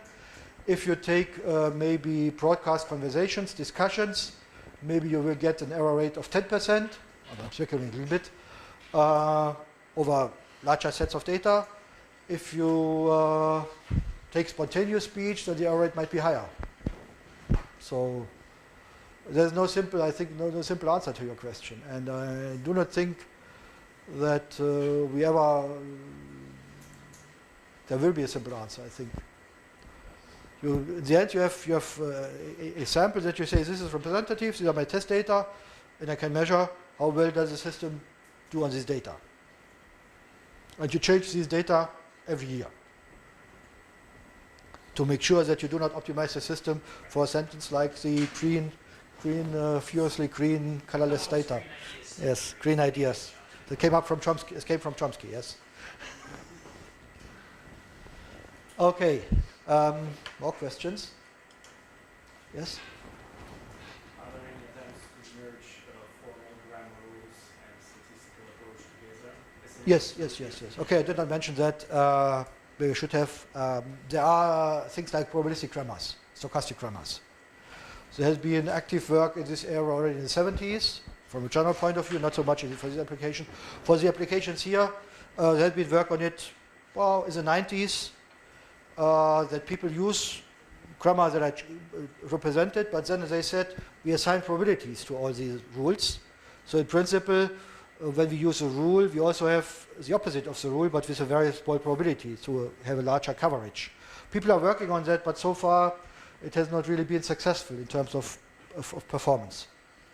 And then over the last 5 years, neural networks came up, and they did a much better job than all the existing things before, also in terms of language modeling. So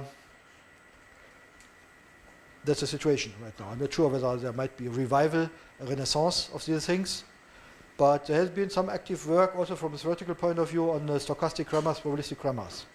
Because a question, for example, you might have a grammar with normalized probabilities, correctly normalized, but then you have to ask a question, by using this grammar, I can define a probability distribution for all possible strings in the language. But do they sum up to unity, yes or no? And it turns out you might run into some mathematical problems here if certain conditions are not satisfied. So some work has been done along these lines in the 70s already. As I understand it, neural networks construct the grammar by themselves, right? Just by training them. No. That's interpretation. That's what you can interpret. But they just have matrix and vector products or matrices. That's all what they learn. So it's not. I mean, you can design them in such a way that they do jobs that typically are performed by context-free grammars or even context-sensitive grammars. That is what Jürgen Schmidhuber and his team in Munich has done. Now, Munich before, and now in Switzerland somewhere. That's what they have done, yes, but internally there is no context-free grammar now. The system is able to do a good job at these things, yes, to do an equivalent job or whatever, but it's not directly a context-free grammar or grammar. More questions?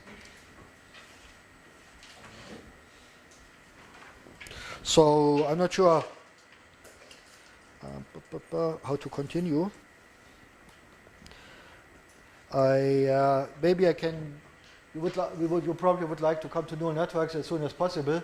I can try to do this maybe in 30 minutes or less, and then we will start with the neural networks. Yes?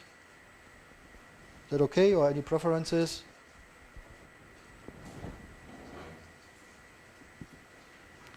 So this is basically what I said already.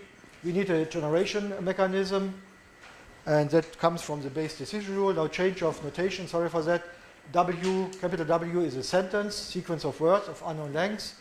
And capital X is the sequence of, well, acoustic vectors, as I say. That means we compute a spectral representation for each 10 milliseconds using a window of 25 or 40 milliseconds overlapping windows. In some approaches, but I'm not going to discuss this here, people also use directly the waveform as input to a neural network. And then the neural network computes the so-called features. Features in German would be Merkmal. So features, the idea is you have something that is characteristic of the class that you want to recognize. That's the implication by using the term feature, or the word feature. Okay, so base decision rule, you know that. What I did not mention yet is you can show, now this is pure mathematics. If your performance measure, let's say loss function, is a sort of distance measure, if this satisfies the triangle inequality, then you can show that these two rules, so the correct rule using the loss function and a rule where you just compute the string with the highest probability, ignoring the cost function, these two decision rules will produce the same result if the posterior probability, the maximum, is larger than 0.5. And if the performance measure, as I said before, satisfies the triangle inequality. So that's a justification why in most cases people just use this rule because it's easier to implement, and that was a rule that was originally suggested by people in IBM research beginning of the 80s. So as I said, we typically separate a language model, because we can train, we expect that this can be trained from data without any additional annotation, so just from sentences, from text that you find in the internet or in books or whatever. And when we really work with this posterior probability directly, then this is called discriminative approach.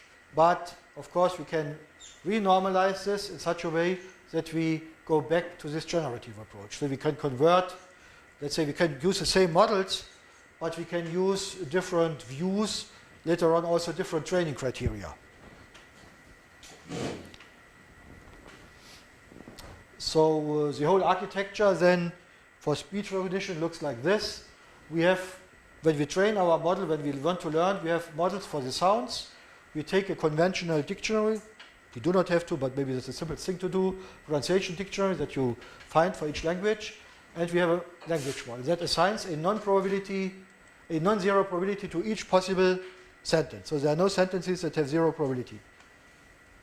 And then basically we look at if you like, a trade-off between these two components. The system has to make the best compromise between what is plausible from the language model point of view and from the acoustic model point of view. One important component that still exists, also exists in nearly all cases, nearly not all, but nearly all cases when you use neural networks, is a hidden Markov model. So this is really a model that takes into account the speaking rate variations. So when I speak, I can speak very, very slowly or very fast. So the idea is here you have an automaton that describes the standard temporal evolution for a word or, let's say, sound.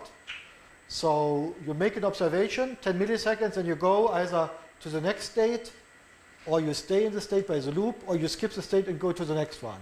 So then, by selecting such a path, you generate a sequence of acoustic vectors. And there are different paths, and this is a model that can generate sequences of acoustic vectors with different speaking rates locally. So in recognition, we use it the other way around. We say this is what we see, and we have to find the best sequence here that explains these observations. I mean, there will be probabilistic models behind this finite state machine. In each state here, we have a so-called emission probability distribution that gives us, that specifies the probability between the data that we observe and the class symbol that we have here.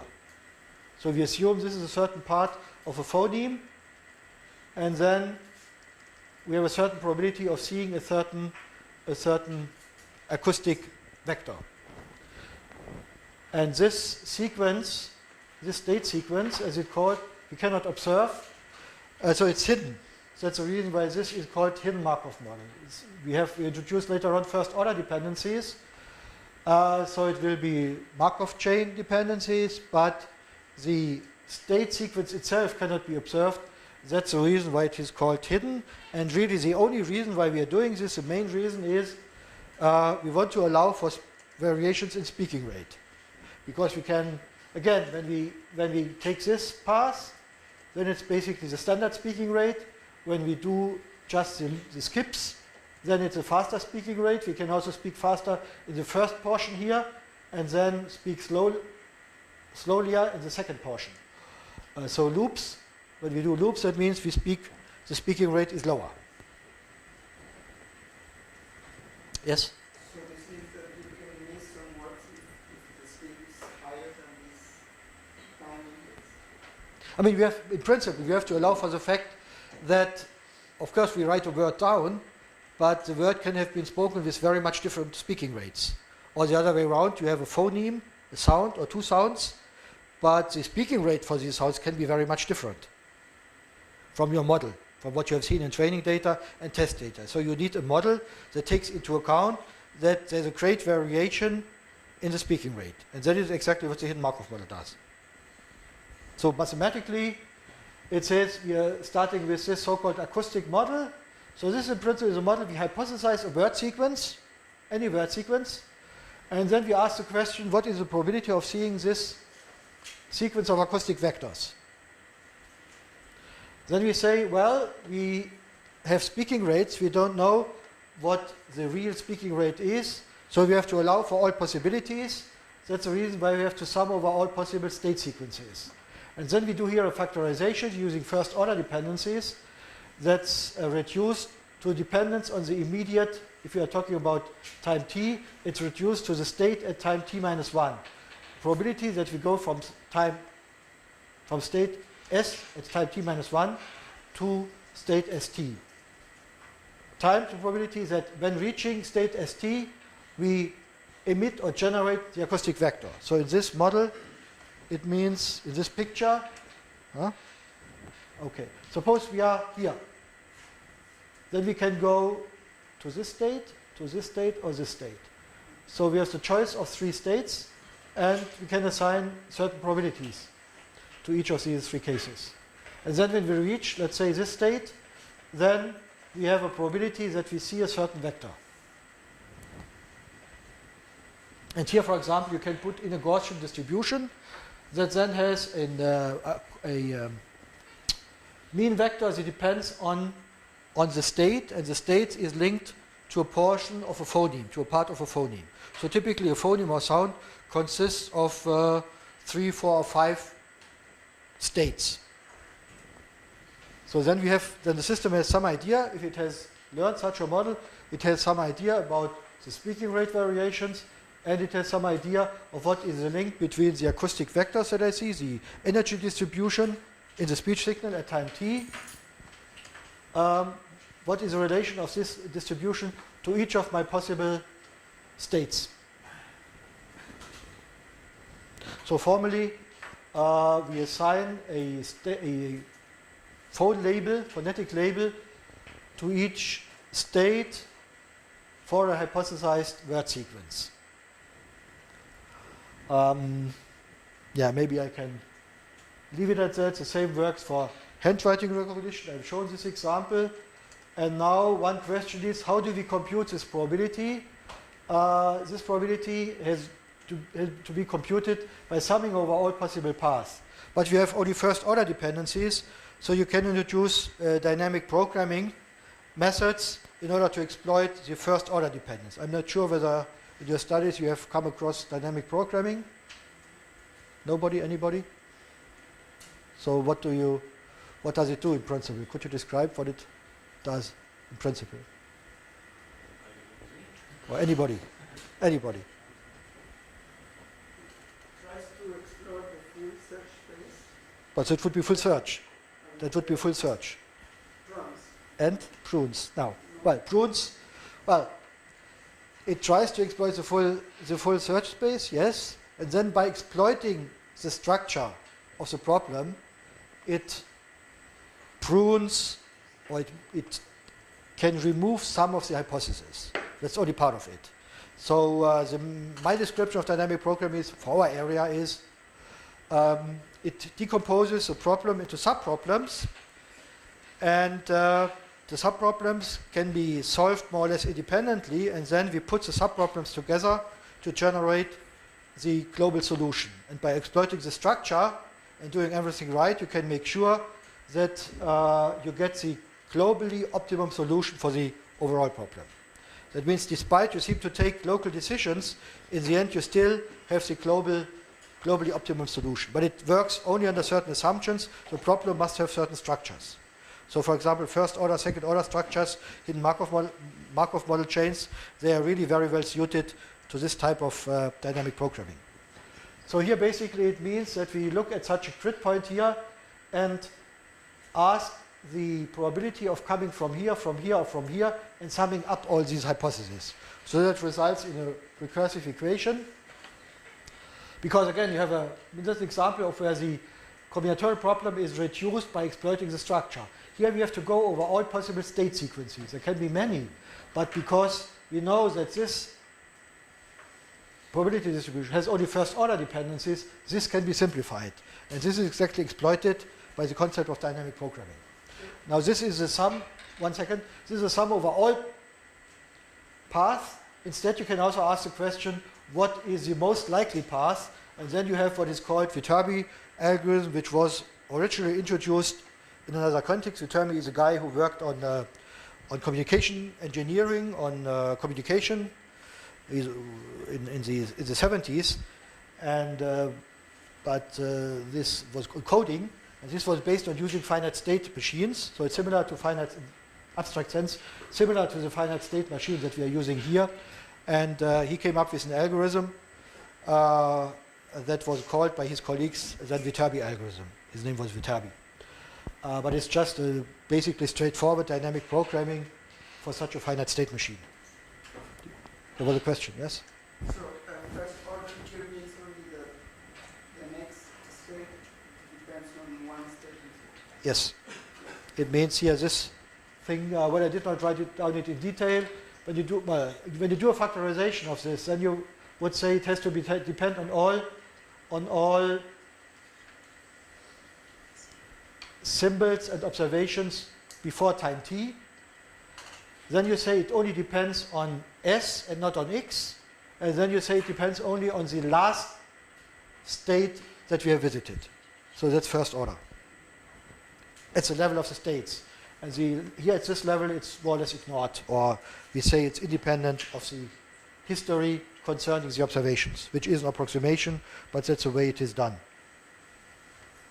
Now the training criterion.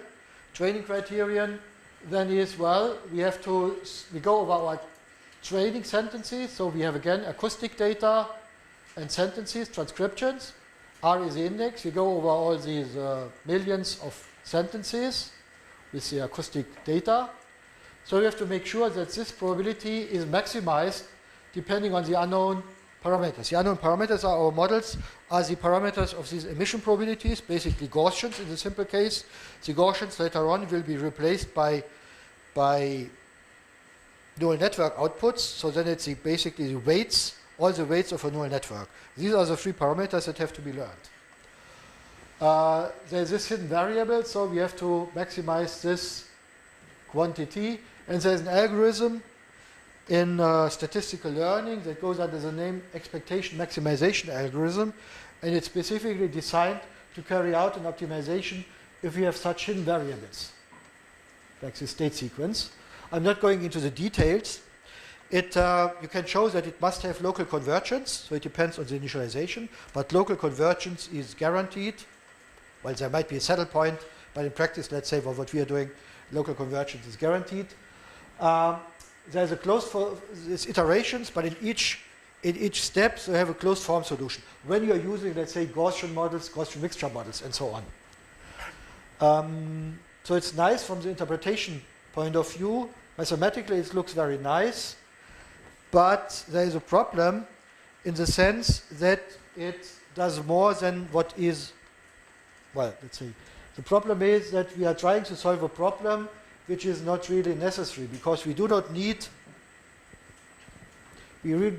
need in principle a distribution over the observations, but we need a posterior probability given the observations. What is the probability over the words? And that is somehow here inverted. Mathematically, this is very nice, but from the learning point of view, we should know that learning a density distribution is much more difficult than learning a posterior distribution over discrete labels. Because this is a high-dimensional space. This is an acoustic vector of dimension, this xt here, so we're learning this distribution. This xt has a dimension of 40, 50 or so in a continuous, in a let's say, real space. So it's really a complex distribution. And the associated posterior distribution is much easier to learn, where we say we observe this and we want to have a distribution over each of these phonetic labels or states. And we have only 5,000, 3,000 or whatever phonetic states, and this is much easier. You can say 5,000 is a lot, but when you have a 50-dimensional real space, if you do a quantization, let's say 1,000 cells, so you have 1,000 to the power of 40, just to do a comparison, which is a much more difficult problem. This distribution is much more difficult to learn than the distribution over the 5,000 or so output labels. So from mathematically, the difference is whether we start with the posterior distribution or whether we say, well, this posterior distribution can be rewritten like this, language model and acoustic model, and then in the first approximation, we take the logarithm, we ignore the denominator and just take the numerator. And then you just look at this joint probability, and this goes under the name maximum likelihood. And this fits very well into, let's say, some of the things that you learned in classical statistics, where you say, I want to learn the mean vector of a Gaussian distribution, then the estimate for the mean vector is the empirical mean over all the vectors. And similarly, for the covariance matrix, the estimate is the empirical mean, empirical average of the, well, how can I put this, of a quantity that is computed like the covariance matrix.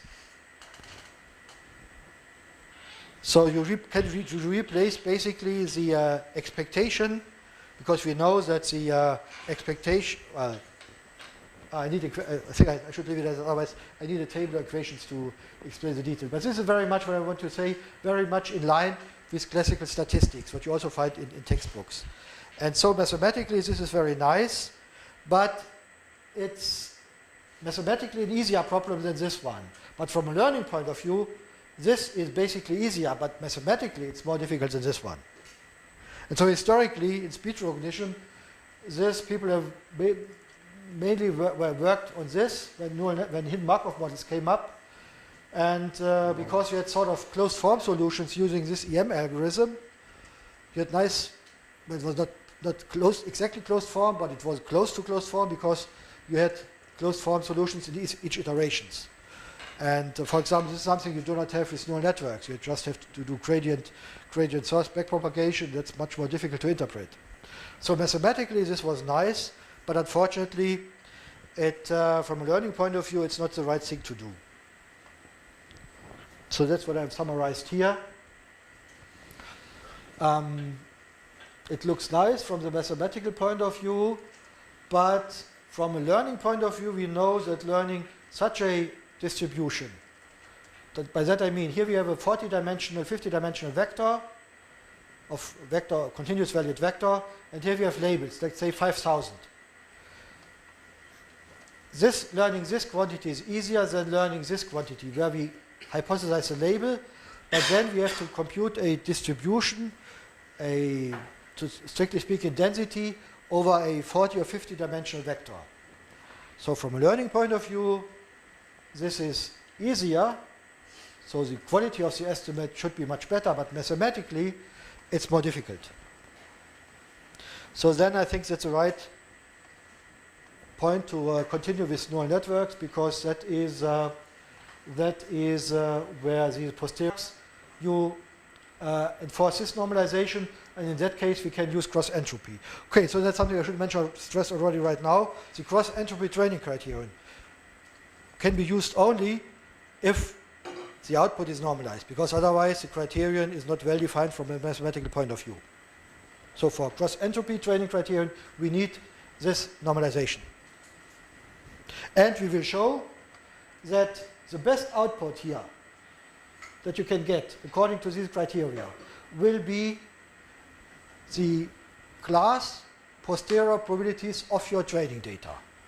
This will result in the global optimum on your training data. And on your training data, you can compute the empirical distribution. You just count how often do I see each pair. For the moment, we assume, let's say, that the continuous valued observations would be discretized in cells in the high dimensional space, and you could count how often do I see each cell. In order to, otherwise, I mean, you have to move to Dirac to mathematical distribution in the mathematical sense, like Dirac delta function and so on. But that can be done, but does not change the picture here. So we assume these training data, so xn are the continuous valued observations, maybe an image, and then C would be the index of the object. Ideal output 1 for the correct class and 0 for the other ones. So our system generates this output, and we compare it with the ideal output, which is represented here as Kronecker delta. We know for training sample n, we know the correct output is Cn. So if C equals Cn, it should be 1. And if C is different, it should be 0. And this is what our network produces. And everything is a function of the unknown parameters of the network. And this can be rewritten like an expectation over the empirical distribution of the data, which is computed by counting how often do I see these pairs, how often do I see C, how often do I see X. Or as I said, if xn is really, if x is a continuous valued, you have to put in here the Dirac delta function. But mathematics, the formalism stays the same. And this distribution summarizes everything we know about the training data. So this is really equivalent. It's something important you have to understand. And it's the main reason, maybe the statisticians do not tell you, but that's the main reason why you introduce empirical distributions. Because here you go over the data, you compute the empirical average, and here you compute the same, but using the empirical distribution of the data.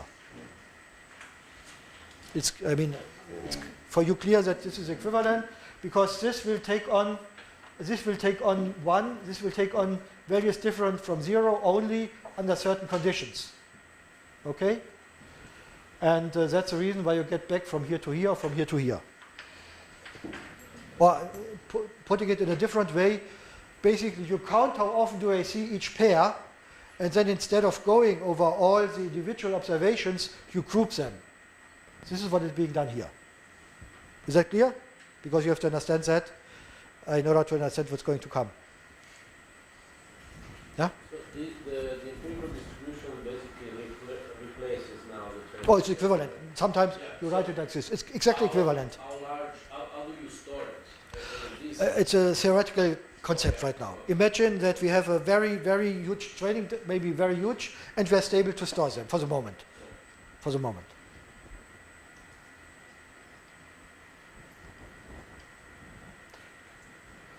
So what we are now going to do, we are going to rewrite it and show, and rewrite it in a different form that is easier to be interpreted. So first of all, we have the sum over x and c prime here. We can rewrite this into the marginal distribution over x times the posterior distribution conditioned on x. Yes, so this is just equivalent. And so we see that here everything is conditioned on x. So we rewrite it like this. We have we compute sort of expectation using the marginal distribution of x times the function now that depends on x. And this function now is this one. I've changed maybe that's confusing, but of course that's equivalent. These are just running indices, so instead of c here, I write c prime here, and c here, and also change the indices here. So it's equivalent. So what we now do, we expand this square, which we have here. And now, well, I guess you know this Kronecker delta. I think I mentioned that. It's familiar. This takes on 1 only when the two arguments are identical and 0 in the other cases. And now we exploit that property. Well, first of all, we take this apart again. We put this into the this factor into the terms here. And now look at this term. This is completely independent of C. So we can carry out the sum over, I got the wrong one. C. We know this must be normalized because it's a real empirical distribution. So when we sum this over C, it is 1. And we can sum over C because there is no dependence on C for the other term. So we can move this sum here and we can carry out the sum, and then what remains is this one. Now instead of writing C, I should have written C prime here, but because it's a running index, I can also write C. Okay? So this term is identical to this one. Now this term here, there's a Kronecker delta C prime C. We have a sum over C and C prime. So this will be 1 only when the two terms are identical. Okay? So we have a contribution only when C prime equals C. So this term can be rewritten like this. Okay? Finally, this term, this is 1 only when C prime equals C. So this sum over C prime can be dropped. If we have 1 here, then we have sum over C, which must be 1 because it's a normalized distribution. So this term here is exactly equivalent to this one. And now you rewrite this in the following way, that you say it's the squared difference between this posterior probability, which, I mean, I wrote down only this one here, but you know when you have this distribution from this, you can compute PR of C given X, PR of X, PR of X given C. That can everything, I mean, everything is described basically by this empirical distribution. Okay?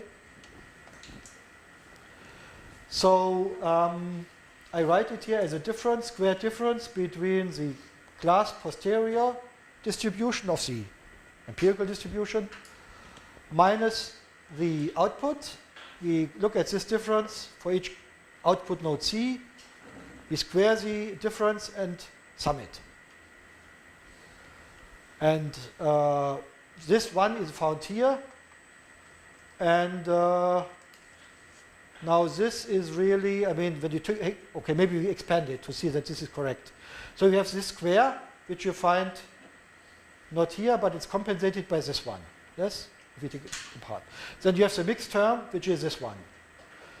And you have the quadratic term here, which is this one. And this one you find here. So it's equivalent. Now, remember, what is it what we want to do? We want to minimize this term. This term is completely independent of our parameters of the neural network weights because it's just the data. This depends just on the data. This depends only on the data. This depends on the weights of the neural network. This depends also only on the data. So suppose now we have enough degrees of freedom in our neural network structure, enough parameters, then the absolute minimum this can be taken on here is if the two terms are identical for each C. Then this is 0. Yes? So the answer, or the important result that we have achieved, that we have obtained is, if we have enough degrees of freedom in our model, that means flexible structure, enough hidden layers, enough parameters, and if we find in our training the real optimum, then the best we can get is the neural network has to reproduce the empirical distribution of the training data. Now, of course, this does not answer the question, what happens with new data? But it shows that we did not start, remember, we did not start with any probabilistic concepts. We just said we have training data, and we summarize the training data in our empirical distribution, which is just a big table. I mean, if this is one dimension and this is one dimension, it's a two-dimensional table and nothing else. If it's symbolic data, then it would be a two-dimensional table. That's all. And without introducing probability concepts directly, you see that you end up with terms or with concepts that have been developed in probability theory and statistics. And people, when they realize this, I mean, this is really an old result, but of course people in neural networks didn't know when they started in the 80s. So they were surprised to see that what they are doing is not outside a probabilistic approach. Neural networks compute probabilities or probability estimates. And in the beginning, many people, when they started, at least in the 80s, they thought, we are going to do something completely different from what is done in statistics and probability theory. I mean, it's true in the sense that the dependencies, the models are completely different, but not the concepts. Now, this was the squared error training criteria. Now you can ask the question, what about cross entropy? Because nearly nobody nowadays uses a squared error anymore. Cross entropy. So the condition here is that the outputs must satisfy this condition, non-negative, and they must sum up to unity, because otherwise you cannot apply the logarithm to these terms. And the training criterion is to say, I go over all my data, I compute the output for all my classes, or in principle for all classes, but I look only at the output for the correct symbol. I sum these logarithms, and this should be maximized. Okay, this should be maximized, whereas here, this should be minimized. Remember that, well, I didn't say it, but of course this has to be minimized. So now we are saying we want to maximize this quantity. Again, we rewrite it using the empirical distribution, and rewrite it again by decomposing this joint distribution into the marginal over the observations and the class posterior distribution. Okay, that's again the definition as before. And now this term, yeah, maybe I should not have done it like this. This term is really what is called negative cross entropy in information theory. This is called negative cross entropy. Cross entropy means you have two distributions, this one and this one. If they are identical, you talk about entropy. So this is what is called cross entropy in information theory, also maybe statistics. And there's an elementary, maybe you have to do this optimization for each x. Now again, suppose that we have enough degrees of freedom, then we can easily see that this optimum is obtained if our model parameters are chosen in such a way that we exactly reproduce the class posterior probability. Because there's something that is called divergence inequality, and it says if you have two distributions, that means, of course, these values must be non-negative and must sum up to unity. If you have this cross entropy, or negative cross entropy, if you like, but you have this mixed case, then this is always upper bounded by this one. So the best thing you can do is to choose QC to be identical to PC. Then you have equality. So that means the minimum, or the optimum I should say, because we sometimes change sign whether we maximize it, maximize the log probability, or we minimize cross entropy. So the optimum is taken on if our network really exactly reproduces the class posterior probabilities. And you can also put this a little bit differently. You could rewrite it like this, which is a divergence, and then you have the entropy term here of the empirical distribution and the cross entropy between the empirical distribution here and the model distribution here. So you see, again, not much mathematics, but just by the definitions you can see you cannot get away from probability distributions. Now in practice you can argue, I have huge amounts of data, I do not really, I do not have enough degrees of freedom, so I do not really get my posterior probability, but you try to get as close as possible to it. And similar to a criterion which is maybe not so much known, but some now and then you find it. The name terminology is not consistent for that. I prefer to call it binary entropy or binary cross entropy. Some people call it relative divergence, relative cross entropy, and what have you. So here we now make the assumption that the outputs must be between 0 and 1. And that can be achieved, as I said before, you compute, you put the output for class C into the exponential function, and then you renormalize this by 1 plus the value of the exponential function. Then you get values between 0 and 1. And now the goal, the training criterion is again to look at the logarithms of the outputs. We say it should be 1 for the correct class, should be as large as possible, and it should be as small as possible. That means 1 minus the output should be as large as possible. So this is going to be maximized over the unknown parameters.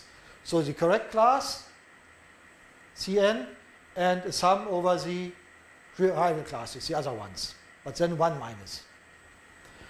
And this can be rewritten again by using the empirical distribution like this. And you can also put it like this. where you say I have a Kronecker delta here, and then you have again two sums over C and C prime. And then I'm not going to show this here, but again you can do elementary mathematics and can prove easily that the global optimum is obtained when you have, well, assume you have enough degrees of freedom if your distribution really reproduces the class posterior probability. And what is interesting is, here we have only made the assumptions it must be between 0 and 1. It does not have to be normalized. It must be between 0 and 1, otherwise this quantity would not be well defined. Because if this is larger than 1, it would be negative, and then the logarithm is not well defined. Similarly, if this is negative, it's not defined.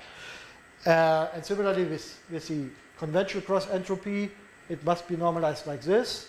With the squared error, we didn't make any assumption about the values the output can take on, but still we got the result. It should be an estimate of the class posterior probability. And if it is like this, then of course normalization constraint is satisfied automatically. So this shows that by using reasonable training criteria in neural networks, you really do something that is part of a statistical approach.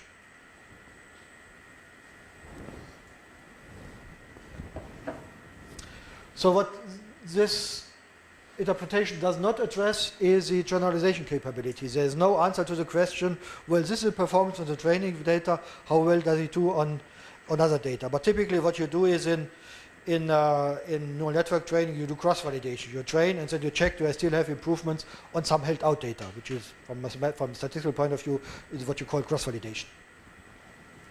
And of course, there's a problem with local optima. There might be many local optima. Typically, you are happy when you get a good local optimum or suboptimum.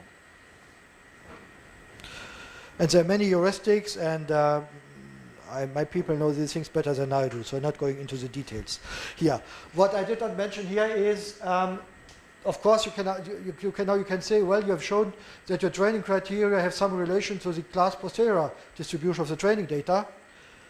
But what about the error? You're really interested in the error, classification error.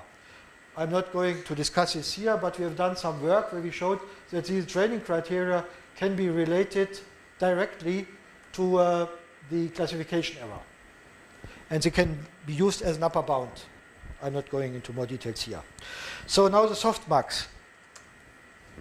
Again, I'm showing this to demonstrate that you are not really outside a conventional approach to machine learning or pattern recognition. Suppose we have this softmax, then we can do the following interpretation. The values that we generate here we call x, and the values that we put in here we call z, a change of notation, sorry for that.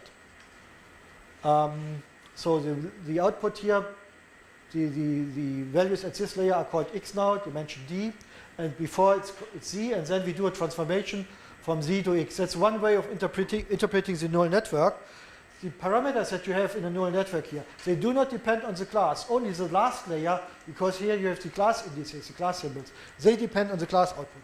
All these things here, they are done independently of the classes. So it's a sort of feature extraction or transformation of the observations that you do. And so now when we look at the softmax, this is what it does. Suppose we have a weight matrix lambda c, a weight matrix that consists of vectors lambda c, one vector lambda c for each output node. Then we take the dot product with the values x here, and we have a bias. I did not mention that, but you know that there's always a bias offset, and we renormalize it. And what we are going to show now is this can be obtained as a result of a Gaussian model, in some sense. So we start with a Gaussian model, prior probability and Gaussian model, multivariate or high-dimensional Gaussian distribution with a mean vector, covariance vector, and we want to have the class posterior probability. This has to be computed like this. If you do now the mathematics, I leave out the details. You get you have a quadratic term here in the exponent. you get this term, you get the mixed term here, and you get an offset here. So this is a matrix.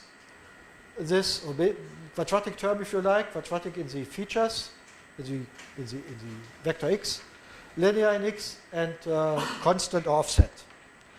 And from these you can go back to the, or you can compute them from the parameters of the Gaussian distribution. And you can also, if you have these ones, you can go back to the Gaussian distribution. There's one degree of freedom that you have here, but in principle you can go back. So what we have in strict equivalence between the posterior form of a Gaussian model and a softmax where we have quadratic terms. Now suppose this covariance matrix is the same for all classes, then this would not depend on C, and in the renormalization it would cancel. Then we would get back exactly the usual softmax approach. This is softmax as well, but including quadratic terms. And also we know if you only look at the parameters of the last layer, then this is a convex optimization problem, which is maybe nice to see for the optimization, because we're always facing the problem of many local optima. I mean, so that means if we keep the parameters fixed here, we are sure that we can learn the parameters for the output layer. And there are more equivalences that you have. Also conditional random fields, they can be shown to be equivalent to some generative models. We did this. I did this with some of my PhD students a couple of years ago. Okay, so far that should be enough for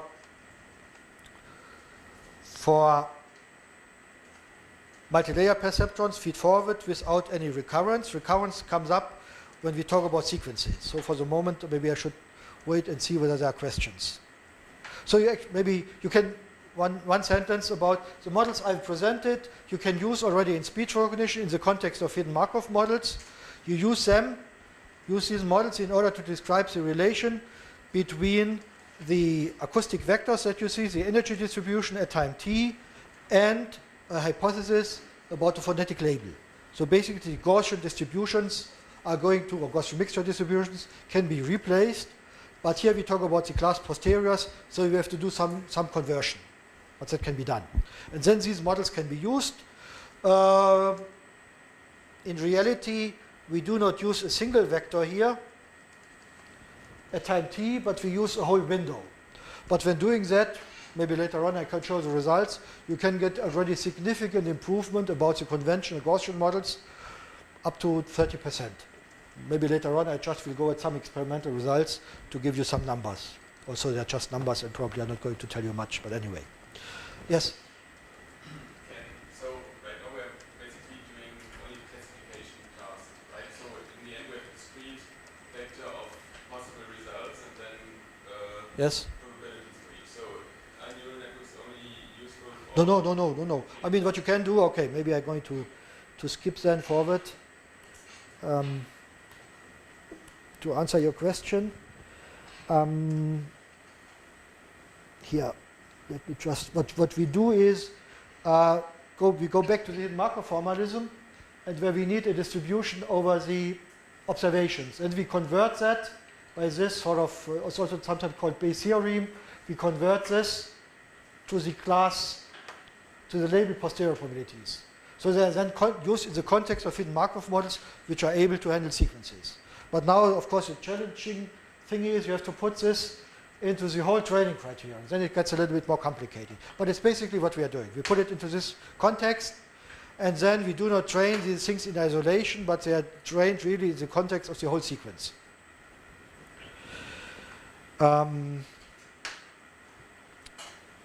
Yes.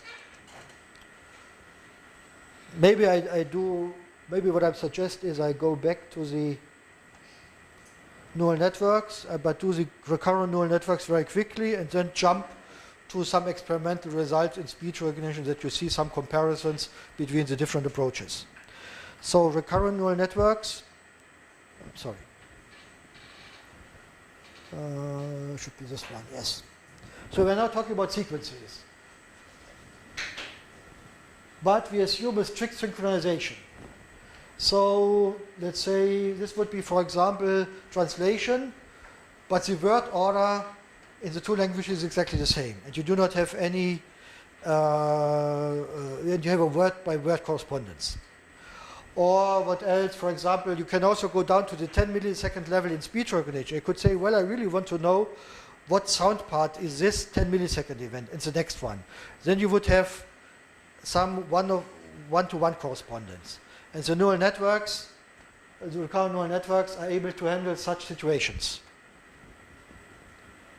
But of course, context is very important. So now what we do in comparison, in contrast to conventional feed-forward networks, we have here a layer, and then we say, when we have computed this layer, the output of the layers, the middle layer or hidden layer, for a certain input at time t minus 1, we make a copy and feed it back at time t.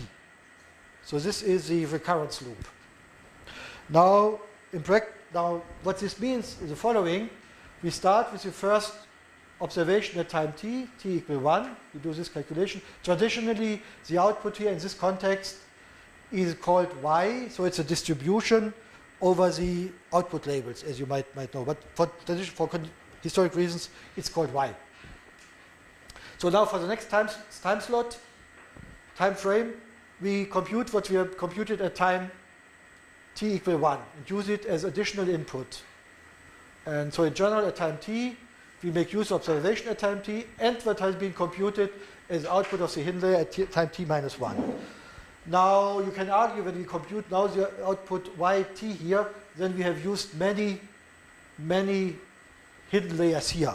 So from that point of view, you can also call this a deep neural network. I did not mention this with the multi-layer perceptron.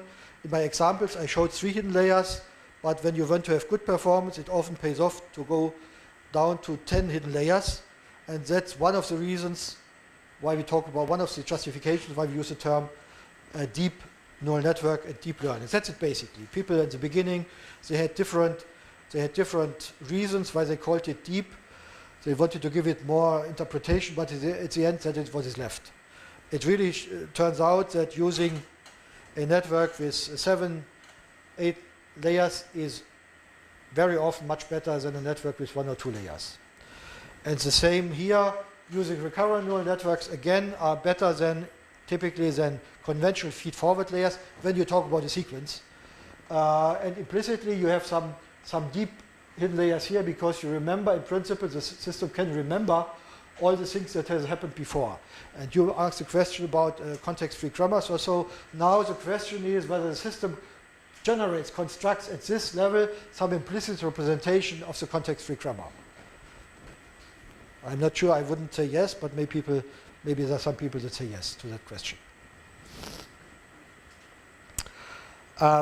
So you can extend these things, or formally what we compute then, it really is, we have softmax after we have applied, at the end, before we have applied an output matrix, O like output, to the output values of the hidden layers at time t. And the hidden layers at time t has been computed component-wise for each component of this vector. This vector often has a dimension 100 or 1000 in our applications. It has been computed after doing this matrix operations. We apply a matrix A to the input vector, and we apply this recurrence matrix for the loop to the vector at to the hidden layer at time t minus 1, and we apply a nonlinearity sigmoid function applied to each component of this vector.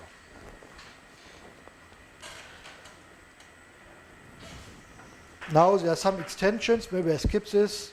There are forward-backward extensions where we say I do this left to right and right to left. There are LSTM extensions suggested by Hochreiter and Schmidhuber, and it turns out that they are the best performing architectures nowadays. Maybe there are some improvements over that, but by far the lion's share in terms of improvements you get from these so-called long short-term memory systems. They structure the operations in the hidden layer. They say, I do an updating. They ask the question, should I use, they split, first of all, they split the hidden layer computations into a so-called net output and a cell state. And the idea is the system should be able to remember what has happened long time ago, and this memory should be protected. And I should have another part of my hidden layer that is used to generate the output. So in the end, it looks like this. When we unfold it over the time axis, when we compute the output at time t, we use the input at time t, combine it with this part of the hidden layer at time t minus 1. This means concatenation. Then we have 4 matrix operations. Basically, all these things can be interpreted as matrix operations to the concatenation of these 2 vectors. So 4 matrices. Before we had just 1.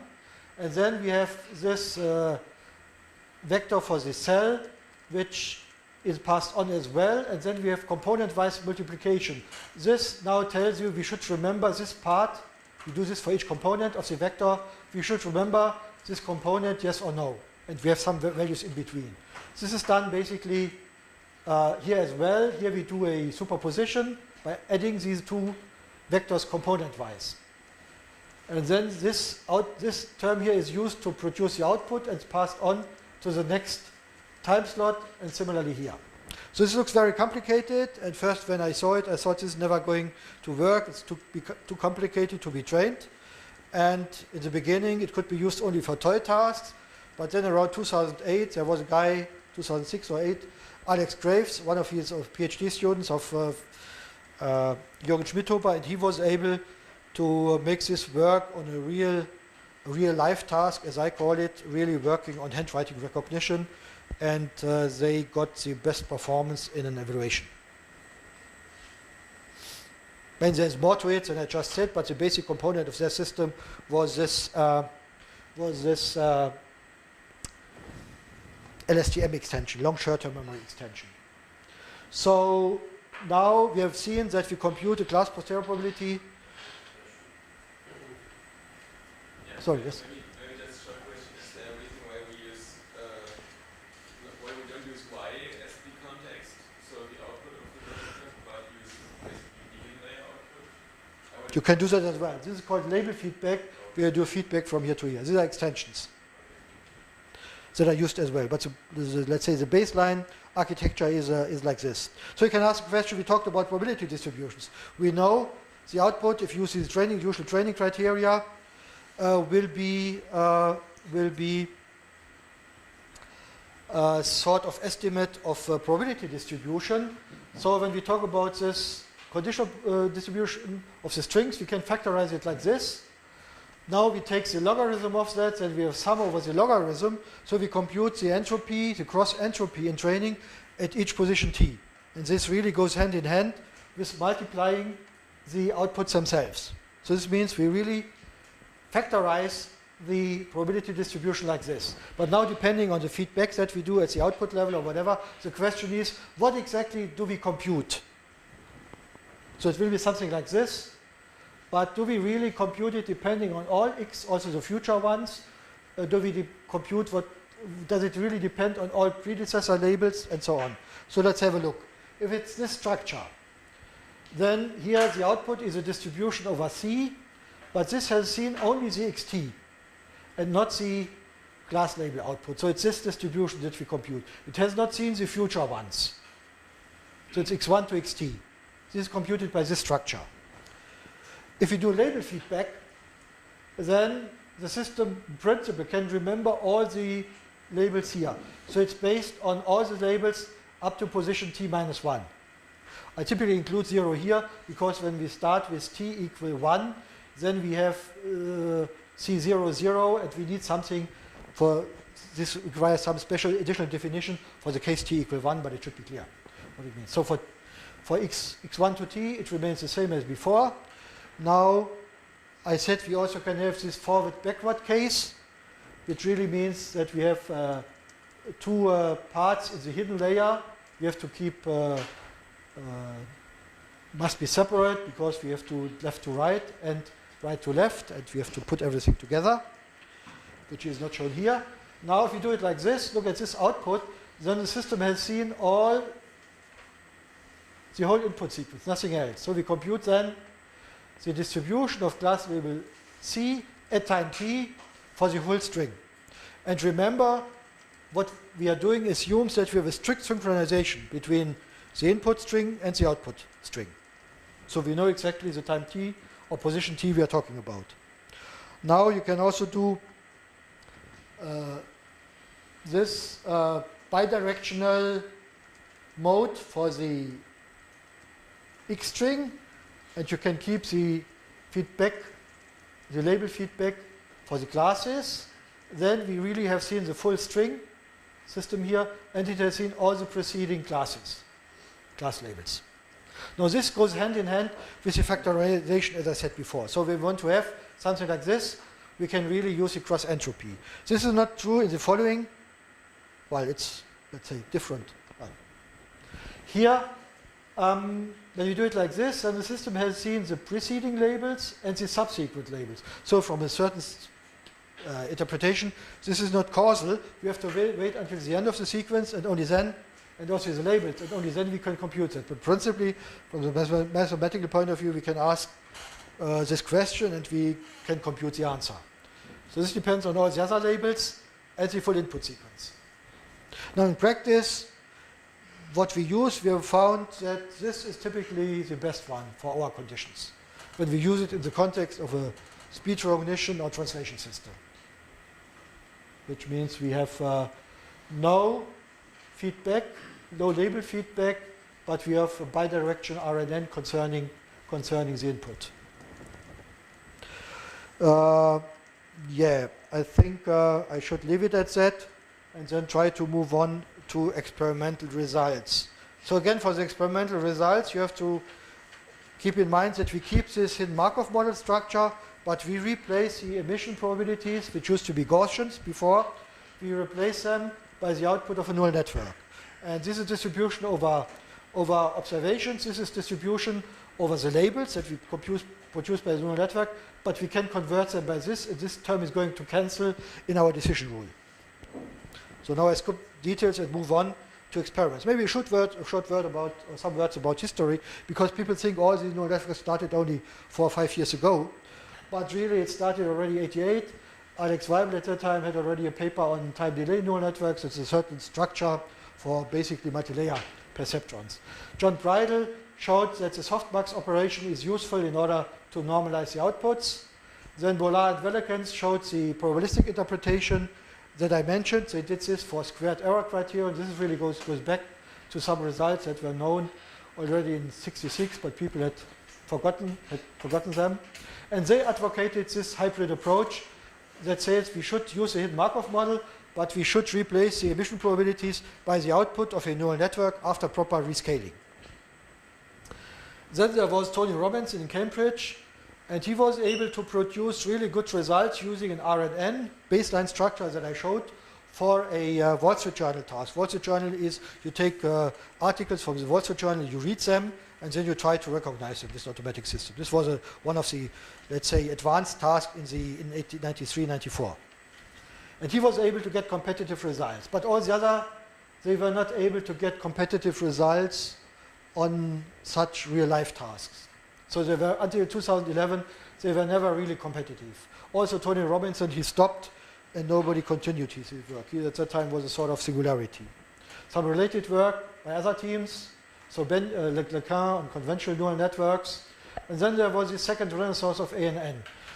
Many people referred to the work by Hinton. They introduced deep learning, deep belief networks. But there were already some other papers that showed that we can gain something when we use many more layers in our neural network than we used before. And then the big breakthrough really came with Microsoft. Jeff Hinton, he had did some research stay at the research team of Microsoft in Redmond, and he worked with LangD, and they combined deep learning with a hybrid approach, and then they were able to get significant improvements on this task. This was the first time that really happened in speech recognition. At that time, So it was 20 to 30%. When I summarize all the other improvements now using recurrent neural networks, it was not recurrent, improving the language model, then as a rule of thumb, you could say in speech recognition, the error rates have been halved.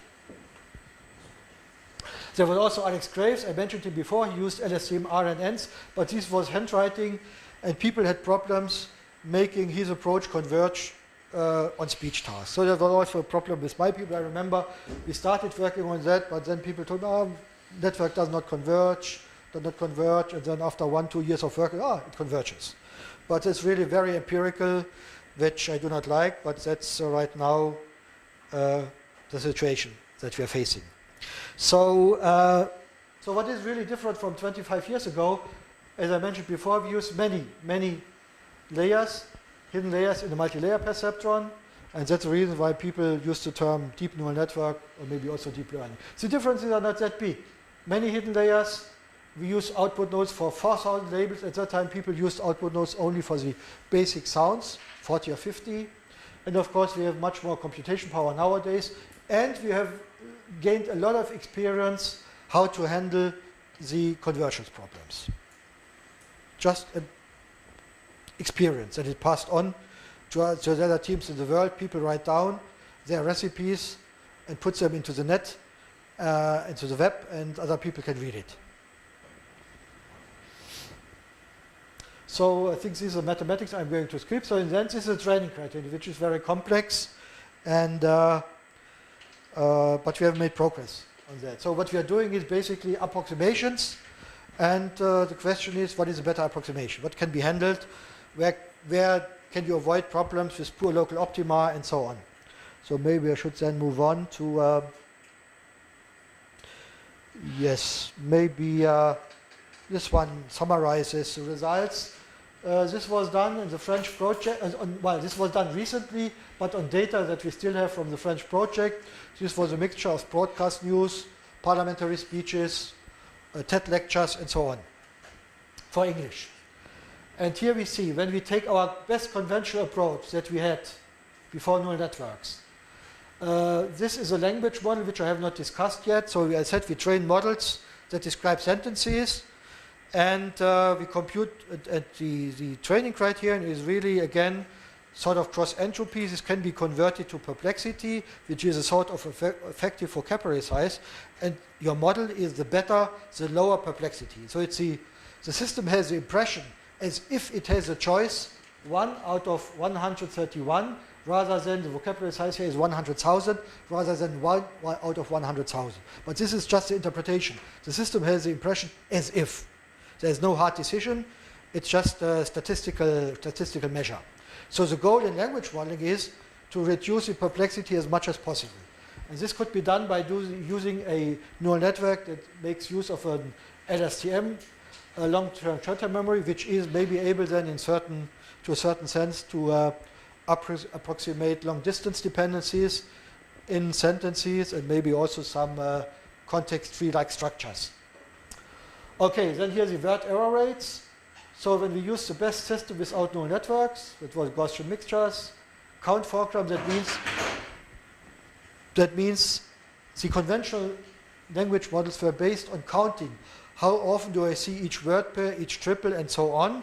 And of course, I cannot see all triples and all foregrounds because there are too many. So there are many foregrounds I have not seen in training, but I see them in testing. So you have to do some smoothing procedure in order to counteract this problem. I'm skipping that, and that has been done. Then we are getting this value. Then we had 19%. When we use a deep MLP, maybe with 6 or 10 hidden layers, but no recurrence, then we get 10.7. When we use the best LSTM that we can build, we get 10.4. Now, this was done with the conventional language model. When we now use also a neural network language model and repeat the experiments, then we get this number down to 9.3. So from 19.2 to 9.3, this is really means halving the error rate, and the lion's share really come from the acoustic model, not so much from the language model. So maybe one final 2 more minutes about the about translation, and then I skipped language modeling. And then we still have some time for questions. So I skip all this. Translation, there's one interesting development. I mean, typically in speech recognition and in translation, I showed this example with the French-English sentence pair. So in principle, you can look at it like this. We try to find correspondences. And this is always done by models that are more or less hidden Markov models so far. And recently, people came up in Montreal, I mean recently 2-3 years ago, they came up where this is completely replaced by neural networks. And that's done like this. So imagine again here you have this two-dimensional plane, the source sentence, positions of the source sentence and target sentence. So F like French, positions J. Then we compute internal representations using an LSTM. And here we build up hypotheses over the target sentence, so probability distribution for a target word E in position I. Traditionally, the output is denoted the distribution by Y in position I. And this is basically also an LSTM with internal states S. And then how do we calculate the output? We have LSTM here. This passes on all these internal representations for the full sentence. It passes them on to a module here that computes a weighted average over these internal representations for position J. This is a weight over the positions J, which is computed from the previous states here. So now the result of this is a weighted average over these internal representations, but weighted by weights that depend on the position I'm in. So this is a, let's say, internal representation of the full source sentence and the initial portion, because it is used to compute the alphas, the initial portion of the source sentence. And then from this we generate the output.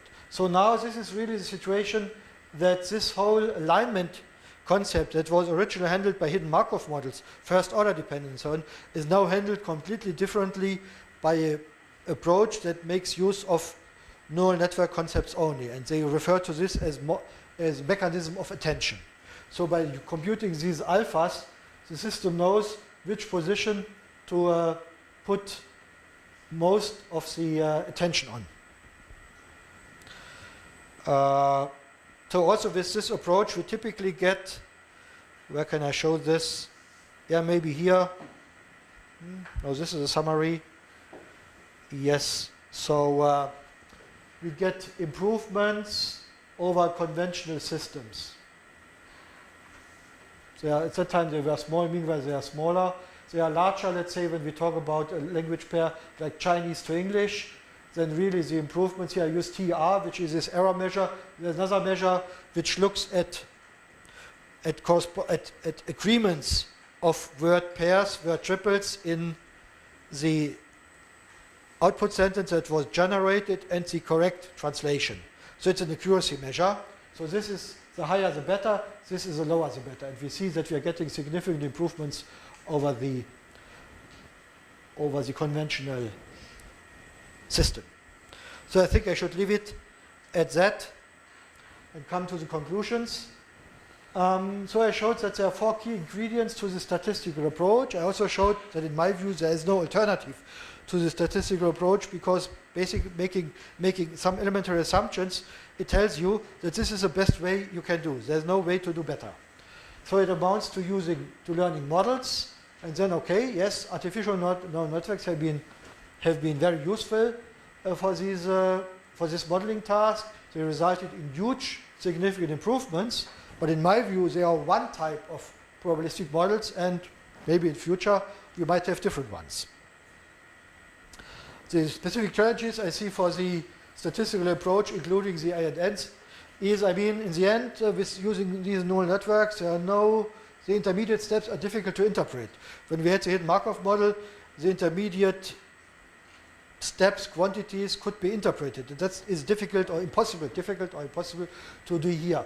So my question is, can we find suitable mathematical interpretations or approximations with a more explicit descriptions of the dependencies, and then also with the idea, can we do a better job at the learning problem, because can we get away from these problems with local optima, can we get better initializations and so on. And then in particular, in the context of this alignment problem I just mentioned, can we replace the HMM-based alignments completely by these models of attention? And can we find ANNs with more explicit probabilistic structures? Okay, that's all for today. Any more questions?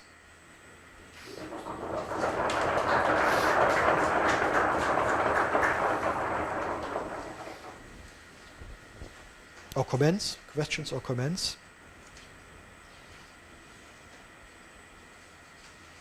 Yes? You said in the beginning, when there was a discussion between the traditional view on the neural language processing and the statistical view, that some people argued that there would not be enough data to fit all the parameters. Well, this is what the orthodox statisticians do. Whether you talk to a classical here in Aachen, maybe as well, if you talk to an orthodox statistician, his or her answer is, but it's independent of neural networks, is what you want to do in speech recognition or translation, it's impossible because you have so many free parameters and only small amounts of training data. The variances of your estimates of your parameter estimates are too large. Because from in principle, from my point of view, these problems are ideal tasks for statistics, for statistical departments. But when you look around in the world, not many statistical departments, or nearly none, really works on these problems. Sorry. Yeah, so what do you think, why does it work then? Because if traditional statistics say that there is much more... I mean, well, how can I put it? I have to be careful. I mean, maybe what they are saying is not right. I mean, we do not worry about, I overdo it, we do not worry very much about the variance of our parameter estimates. We say what varies in the end is the performance. So we can accept some higher level of variance in our internal parameters as long as the overall performance of the system is okay.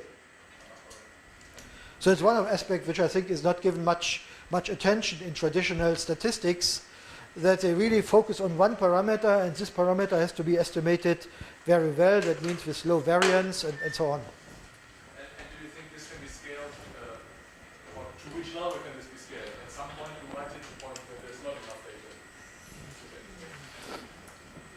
Yeah, but I mean, you might have some prior knowledge, like I didn't mention that here, but talking about individual words. Words can be put into classes, word classes. These word classes can be learned automatically. So now when you are talking about a word or word pair or word triple that you have never seen before, you could say, well, I have not seen this specific word in this context, but I have seen the word class to which this word belongs. So it means you can introduce generalization capability, this by introducing some more structure. I think that will be one of the challenges for the future. Not only, but right now, I mean, neural network approach has shown us. I mean, until 5 years ago, most people thought, well, you always have to be very careful, or even more careful, with the number of free parameters. Even the people working in speech recognition and conventional language translation, statistical methods, they were concerned that okay, we have to be careful in increasing the number of free parameters because we cannot learn them anymore. But now what we do in neural networks is the opposite. Really, some of these networks, they have parameters of 200 million free parameters. I did not show this, but the language model that we learn has more parameters than training data that we have. If we use, let's say we have 50 million words, a word can be represented by 16 bytes. So you could say the training data are 50 million samples, and each sample has 2 bytes. Yes? But the network that we train, I've made the calculation, has close to 150, 170 million free parameters. So that means we do not really reduce the data, we do a transformation of the data to another level of representation. So I do not think that the principal approach, I think that's the right way to go. And the challenge is, of course, to introduce reasonable dependencies, reasonable structures that are good from the specific problems that we are, from the point of view of the specific problems that we are considering, but also from the point of view, can we train these parameters? I think that's where I see the challenge for the future. So I do not think we can get away from the statistical, but I think there's no way around it. I mean, we can combine it maybe with rule-based concepts, yes, sure, but we cannot get away, we cannot get around it. Yes?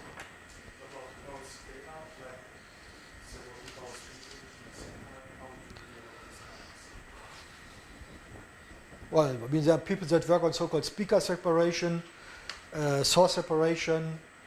That's the approaches that are considered right now in research. But in the end, it's a difficult problem. It's also a very difficult problem for a human. So ideally, from my point of view, the best thing, if you have two persons that speak at the same time, then first of all, what you can do, you can, if you have beamforming, if you have several microphones, you can have two approaches, or let's say two systems. One system focuses on speaker A, using the right beamforming to focus on that speaker, and the same for the other speaker. And then you can do separate recognition for the two speakers. In the end, but this means that you have to build two recognition systems, fully fledged recognition systems for the two speakers. But in the end, I think that's the best you can do. So maybe there are simpler approaches, but they will not be better. Maybe they can have the same performance, but they will not be better. The approach that I'm suggesting is very complex, I admit that, but I'm convinced that's the best you can do. There's no way of doing a better job. I mean, better in terms of maybe achieving the same goal with less complexity, but not better. Yes? How do these systems perform in case of loss of information? Such as? When you have signal problems with your phone compared to a human in a conversation? I don't know, but I mean, when you know that this is going to happen, of course, you make sure that such cases, such examples show up in your training data. That's what you do. And then how much what the degradation is, I don't know, you would have to do. But typically neural networks at least have turned out to be quite tolerant with respect to noise, with respect to dropping some data and so on. Of course, they are not perfect. There will be some degradation, but of all the methods, they are more robust than the other methods. But, sorry? That could be what? A potential system aiding conversation with low signal strength. Oh, okay, maybe. I think that's a little bit speculative. I think it's easier to make sure that the channel does not have any, the channel that you use to transmit the speech signal does not have any loss of packages, of speech packages or whatever, of speech segments. And when you know that these things are going to happen, then what you're going to do, you're going to make sure that 10% of your data or 20% of data represents these cases. And so the system knows that it has to face these problems.